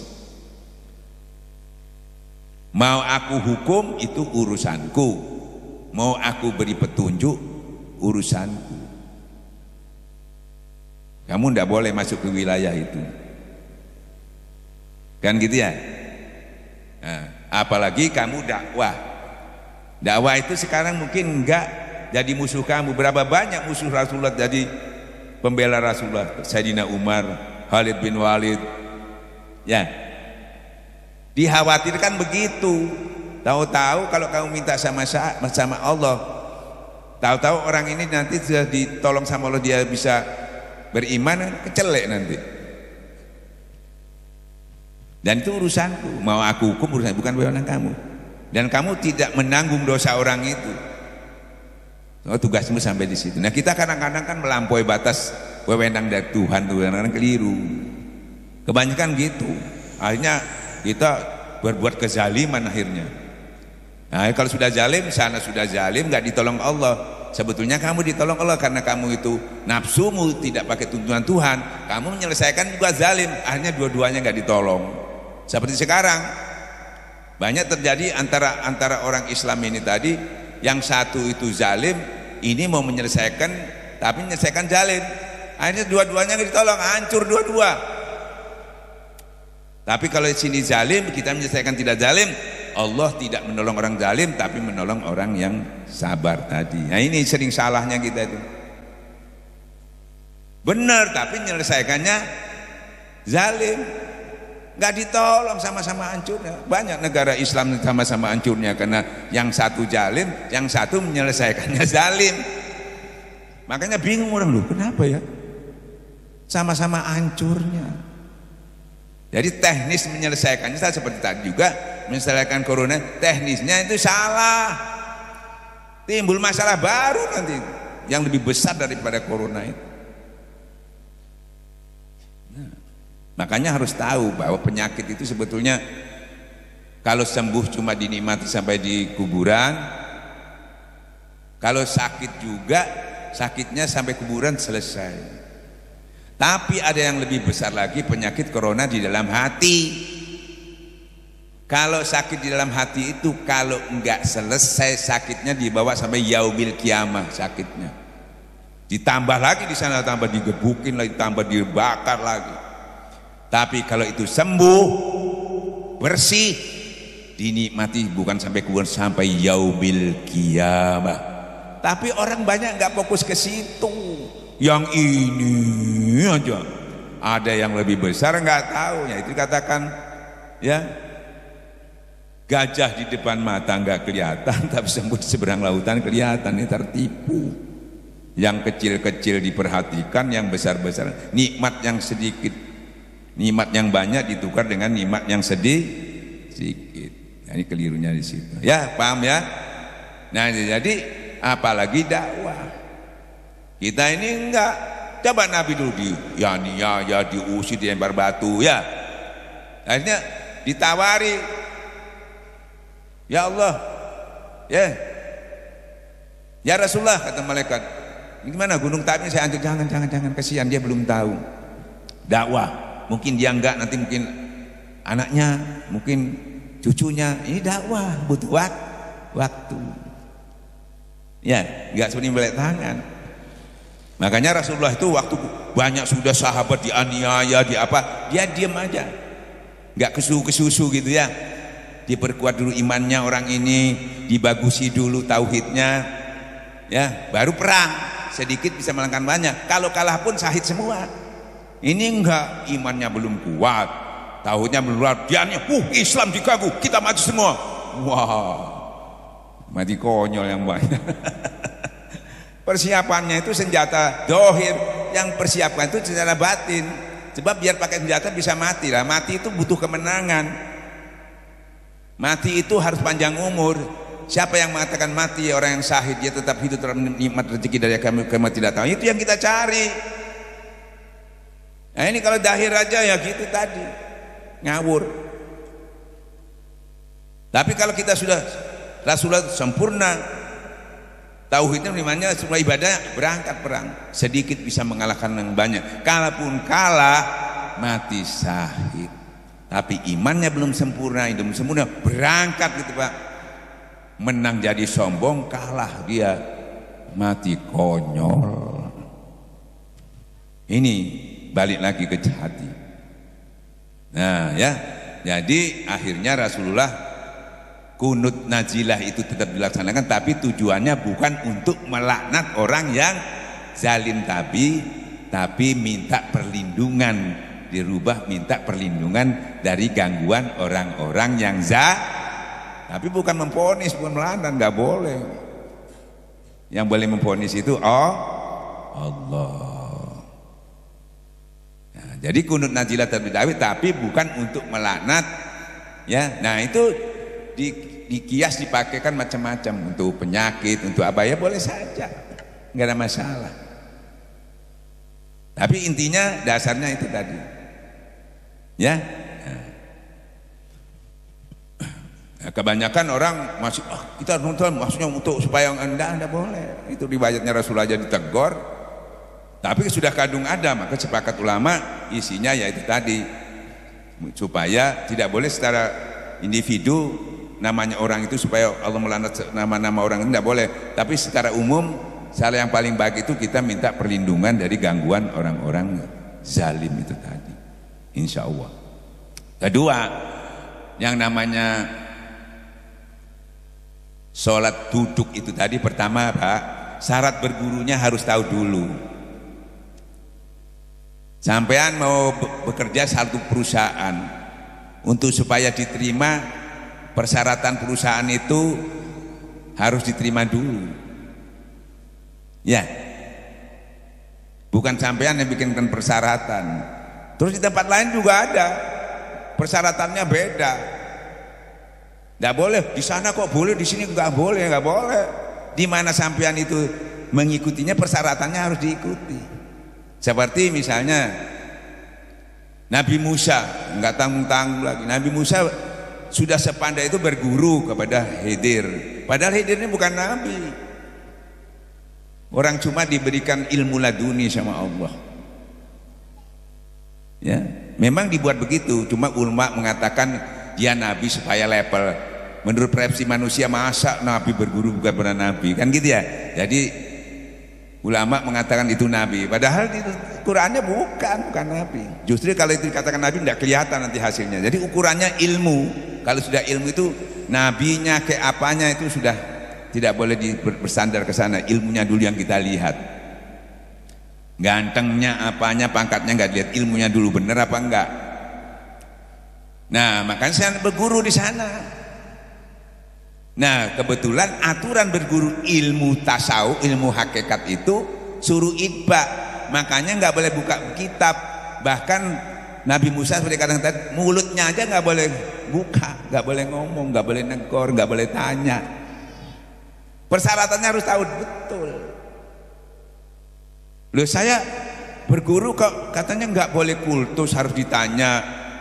Dengan dasar jangan kamu mengamalkan sesuatu kalau kamu tidak punya pengetahuan tentang apa yang kamu lakukan. Nah, versi bergurunya memang beda. Ini berguru ini dengan ini beda aturan. Kebetulan aturannya belajar hakikat ini tidak boleh bertanya itba. Sampai ada yang seperti orang mati dulu, sudah dibalik sama gurunya begini sudah ngikut aja. Ibarat sampai kalau ke dokter harus itba ya. Dokter minum 3 kali ya, gini.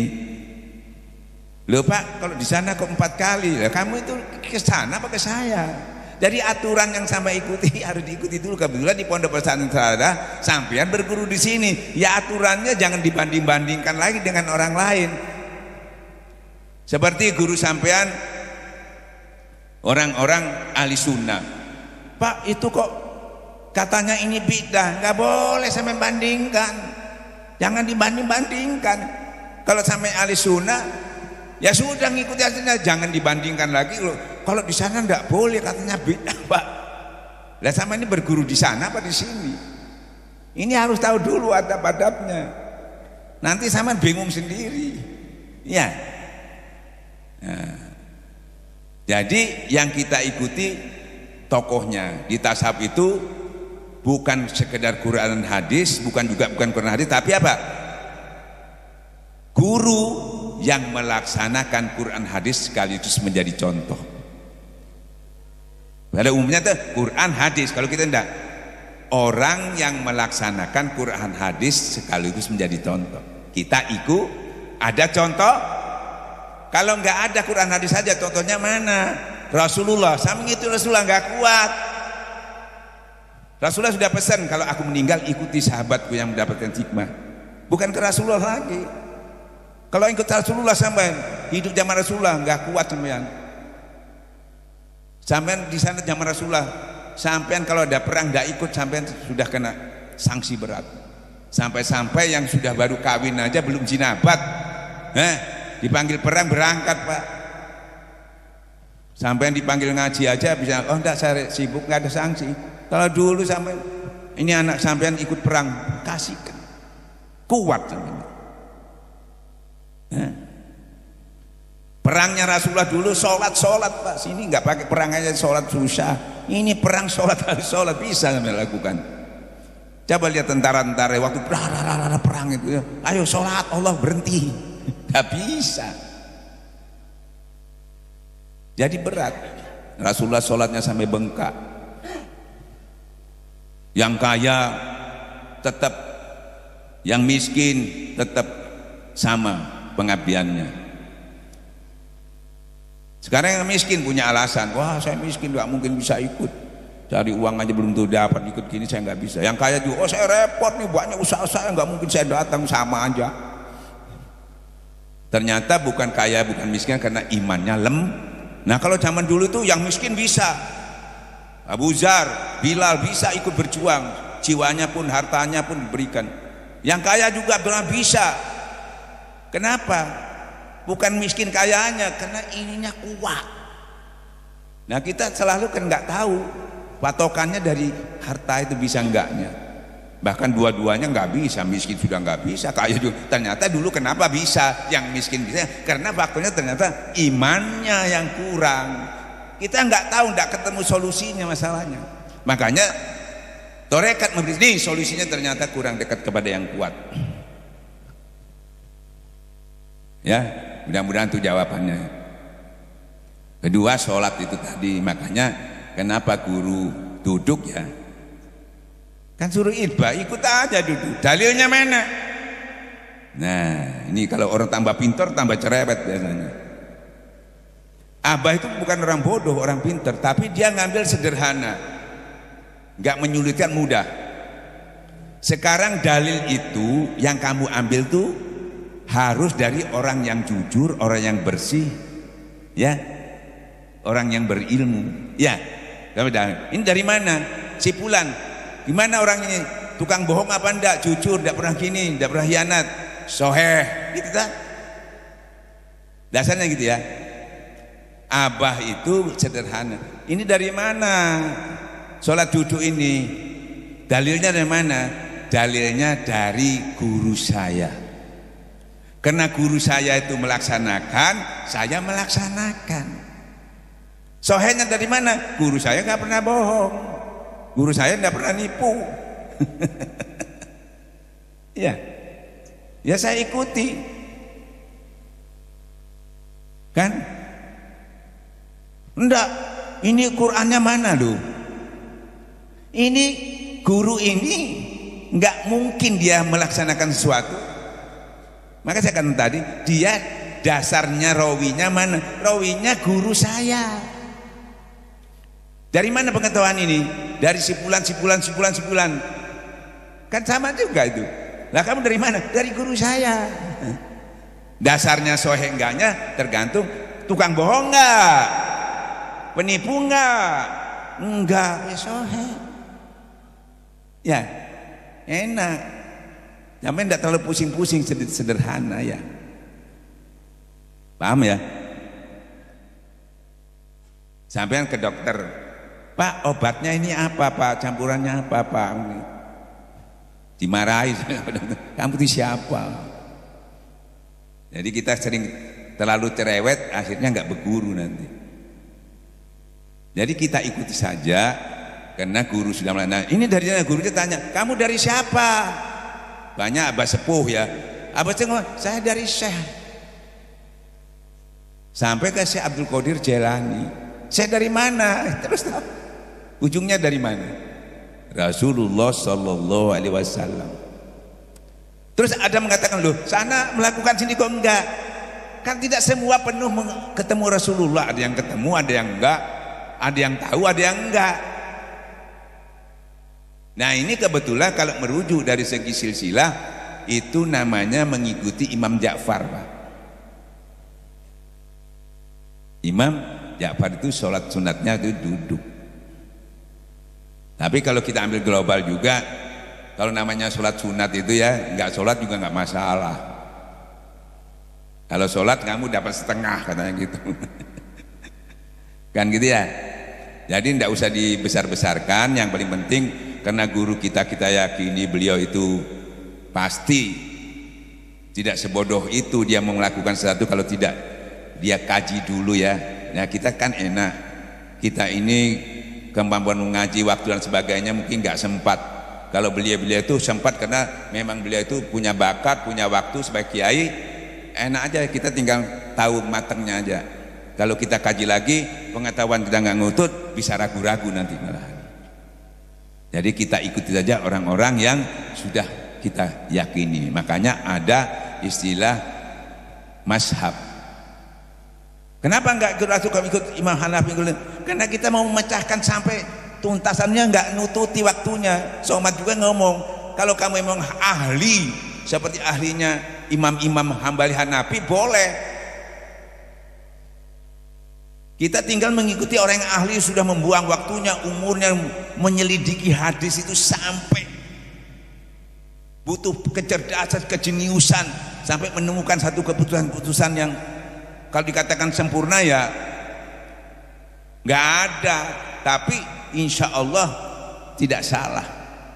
Tidak salahnya di mana? Istihad itu diambil dasarnya. Istihad itu walaupun kamu salah masih dapat satu. Salah, iya memang katakan salah, tapi dapat. Kenapa? Karena beliau beristihad itu untuk kepentingan umat. Salah aja, tapi kan masih dikaji. Masing-masing orang belum bisa membutuhkan salah benar tuh nggak bisa.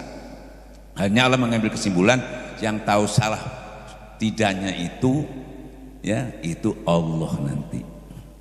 Tapi kesalahan yang lipat hal benar dilakukan, persis dilakukan, tapi hatinya kotor, habis kebenarannya itu tadi. Ya, jadi kalau melihat dari contoh dohirnya itu, sisi lainnya ngambil di Ja'far Shadiq tadi. Nah, jadi itu mengambil dari situ dasarnya di kitabnya itu, yang saya ketahui di situ ya. Yang paling penting sekarang hal-hal yang sifatnya ya hanya sifatnya itu muamalah ya, sifatnya muamalah saja ya. Dalil-dalil doib aja itu boleh dipakai karena sifatnya bukan untuk yang kan gitu ya.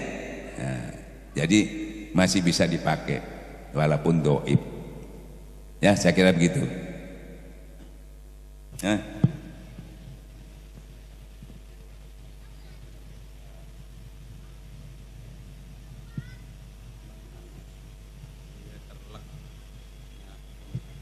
Ya, ini biar Ustadz Suri yang terangkan lagi kunut nazilahnya. Assalamualaikum warahmatullahi wabarakatuh. Sesuai penanya Ustadz Zainuri, karena ini betul-betul di TV ini sudah lama untuk mengenai kunut nazilah ini masih dipertanyakan dan belum menemukan satu titik temu gitu ya. Jadi kalau apa yang beliau sampaikan tadi bahwa kunut nazilah ini sebenarnya kita ini internal untuk kita ini di Ponpes Suryalaya ya, makanya kalau disampaikan di umum, orang umum itu kadang agak terkejut gitu ya. Tapi kalau kita ini dasarnya itibak kepada guru yang tadi beliau sampaikan ya. Nah, apa dibalik hikmah kunut nazilah ini ya, supaya kita ini bisa memahami dan ya, kenapa di kita itu ada sholat sunat itafil bala sehabis isya ya, bisa diterima ini, sudah diamalkan nih oleh Ikhwan Moratewi ini ya. Itu kan coba jenengan lihat di luar, hampir-hampir tidak kita temukan. Sholat sunat tafil balak sebelum subuh itu juga internal amaliyah kita, begitu ya. Jadi ini kalau sampai adu di luar memang nanti timbul sedikit miss. Kenapa? Karena dia belum ketemu ilmunya, belum turun ilmunya, belum ada yang mengajari secara khususiyah. Jadi ini itu memang khususan internal kita. Jadi pangersabah Anom almarhum dulu, kenapa kok kita pakai kunut nazilah atau pakai litafil bala, itu karena ada perang Iran-Irak ya, itu terus ditambah besok isya itu litafil bala. Kalau dulu memang, nah apa sih litafil bala itu? Untuk menolak bala.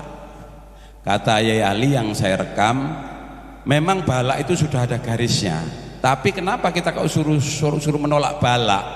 Jadi contohnya aja, kita umpamanya nabrak kambing pastinya atau nabrak orang dengan litafil bala ini, karena kita mohon supaya kita dijauhkan dari bala, ya tetap nabrak takdirnya, tapi nabrak semut ya, nabrak apa gitu ya, nabraknya tidak bisa dihindari karena itu sudah tulisannya, tapi kita bermohon karena apa? Takdir itu bisa dirubah dengan doa ya. Jadi sekarang saya menyampaikan, loh terus kita di sini kenapa kok Abah Ali ini di Surabaya ini sekarang menganjurkan untuk kunut nazilah ya pada maghrib. Ya ini salah satunya corona ini. Ya, salah satunya corona ini. Kita ini betul kata beliau tadi itu. Jadi kita kembalikan ke Allah, kita minta tolong kepada Allah. Bukan kita takut kepada coronanya, tapi kita corona juga miliknya Allah. Kita ini minta tolong kepada Allah. Makanya berdoa kunut nazilahnya itu sesudah maghrib. Umpamanya orang luar ndak kunut nazilah, jangan dipaksa. Itu juga nggak salah. Tapi kita ini dituntun sama guru. Coba ya, kalimat demi kalimat ini betapa indahnya ya. Saya katakan gini, dikatakan Allahumma hdina fiman hadait, ya Allah berikanlah aku petunjuk sebagaimana orang yang Engkau beri petunjuk. Kan luar biasa ini ya. Wa afina fiman afait, dan berikanlah keselamatan kepadaku sebagaimana mereka yang telah Engkau beri keselamatan. Luar biasa ini, Masya Allah. Wa barik lana fima adait, dan berikanlah keberkahan pada sesuatu yang Engkau berikan kepadaku ya. Wa qina bi rahmatika syarra ma qadai, dan jagalah aku dengan rahmatmu dari kejahatan apa saja yang Engkau telah tetapkan. Jadi kita ini bermohon ya. Teruskan sampai nanti itu yang ada, saya singkat saja yang terakhir ini, tahassana bidil izzati wal jabarut ya. Kami membentengi diri dengan zat pemilik kekuatan, kemuliaan dan kekuasaan. Jadi kita dengan zikir itu memang kita membentengi gitu ya. Tapi bentengnya benteng Allah. Wa tasamna birabbil mulki wal malakut. Kami berpegang teguh pada Tuhan pemilik pengurus kerajaan besar. Gitu ya. Terus wa tawakkalna 'alal hayyil ladzi la yamut. Kami berserah diri kepada zat yang maha hidup dan tidak pernah mati. Wahjubna minal qaumi dzalimin. Nah ini yang beliau sampaikan tadi itu. Dan lindungilah kami wahai Tuhan dari kezaliman orang-orang yang zalim. Jadi ini sebenarnya Masya Allah. Allahumma asqinal ghaitha wa rahmata wa latin qanitin. Ya Allah limpahkanlah kepada kami air hujan yang penuh rahmat, dan jangan biarkan kami menjadi bagian dari orang-orang yang putus harapan dari rahmat-Mu. Shadaqallahul azim. Ya. Jadi tidak boleh putus asa, tapi itu harus kita laksanakan. Makanya kalau sudah ada takdir, tapi tadi ya takdir tidak bisa dihapus Pak, tapi bisa minta diringankan. Seperti tadi sampean memang ditakdirkan ditubruk truk, sampean berdoa takdirnya tetap ditubruk, tapi ditubruk sepeda. Nah, misalnya enak toh. Kadang-kadang ditubruk truk juga, tapi dalam mimpi ya. Loh, ini riwayat itu diceritakan sama pengarang sama saya begitu. Diringan, takdirnya nggak berubah, tapi diringan. Nah, misalnya coronanya kena, ya toh, tapi kenanya cuma sehari, nggak mati, ya gitu kan? Nggak fatal, kan gitu ya? Gitu loh. Makanya berdoa itu penting, apalagi berdoanya, ya, karena berdoa itu supaya lebih makbul. Kita ikut sertakan orang-orang alim juga berdoa. Nah bagaimana menyertakannya? Ya toh, apalagi yang mati-mati, kita ikut sertakan juga Rasulullah, yaitu tawasul. Kita ikut sertakan, ikut berdoakan. Kan gitu ya? Nah, itu caranya. Ya, saya kira begitu ya. Cukup? Nah, kan gampang ya. Nah, kalau sudah tahu ilmunya jadi gampang, yang sulit jadi gampang. Kalau nggak tahu ilmunya, yang gampang jadi sulit. Makanya kita dianjurkan oleh Allah itu menuntut ilmu. Nah, ilmu yang terbaik itu kan ya itu di majelis ilmu atau di majelis zikir. Saya kira demikian. Wabillahi taufiq hidayah. Assalamualaikum warahmatullahi wabarakatuh. Jadi sekarang ini sampai jangan ragu-ragu, jangan seakan-akan putus takut ya. Jangan takut, karena Allah itu tetap, selama orang itu meyakini Allah, rahmat Allah tidak akan pernah putus kepada kita. Saya kira begitu. Demikian tadi ceramah agama yang disampaikan oleh Al-Mukarram Haji Muhammad Alian Akbar. Mudah-mudahan apa yang beliau sampaikan dapat menambah wawasan dan pengetahuan kita, sehingga dengan pengetahuan itu kita mudah mengamalkan, meningkatkan ibadah dalam rangka mendekatkan diri kepada Allah Subhanahu wa taala. Allahumma صل على النبي الهاشمي محمد وعلى آله وسلم تسليما اللهم صل على النبي الهاشمي محمد وعلى آله وسلم تسليما.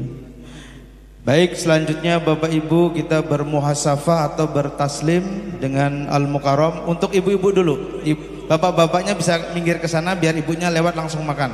Setelah taslim silahkan menikmati hidangan yang telah disediakan. Supaya tertib ibu-ibunya dulu, bapaknya kasih jalan ibu-ibunya aja sedikit sini. Jadi habis taslim langsung makan. Oke. Jadi bapak-bapaknya bersabar, bergantian kita bermuhasafah, bertaslim dengan Al-Mukarram. Mudah-mudahan kita mendapatkan keberkahan dari Allah Subhanahu wa taala. Amin ya rabbal alamin. Salatullah salamullah ala taha rasul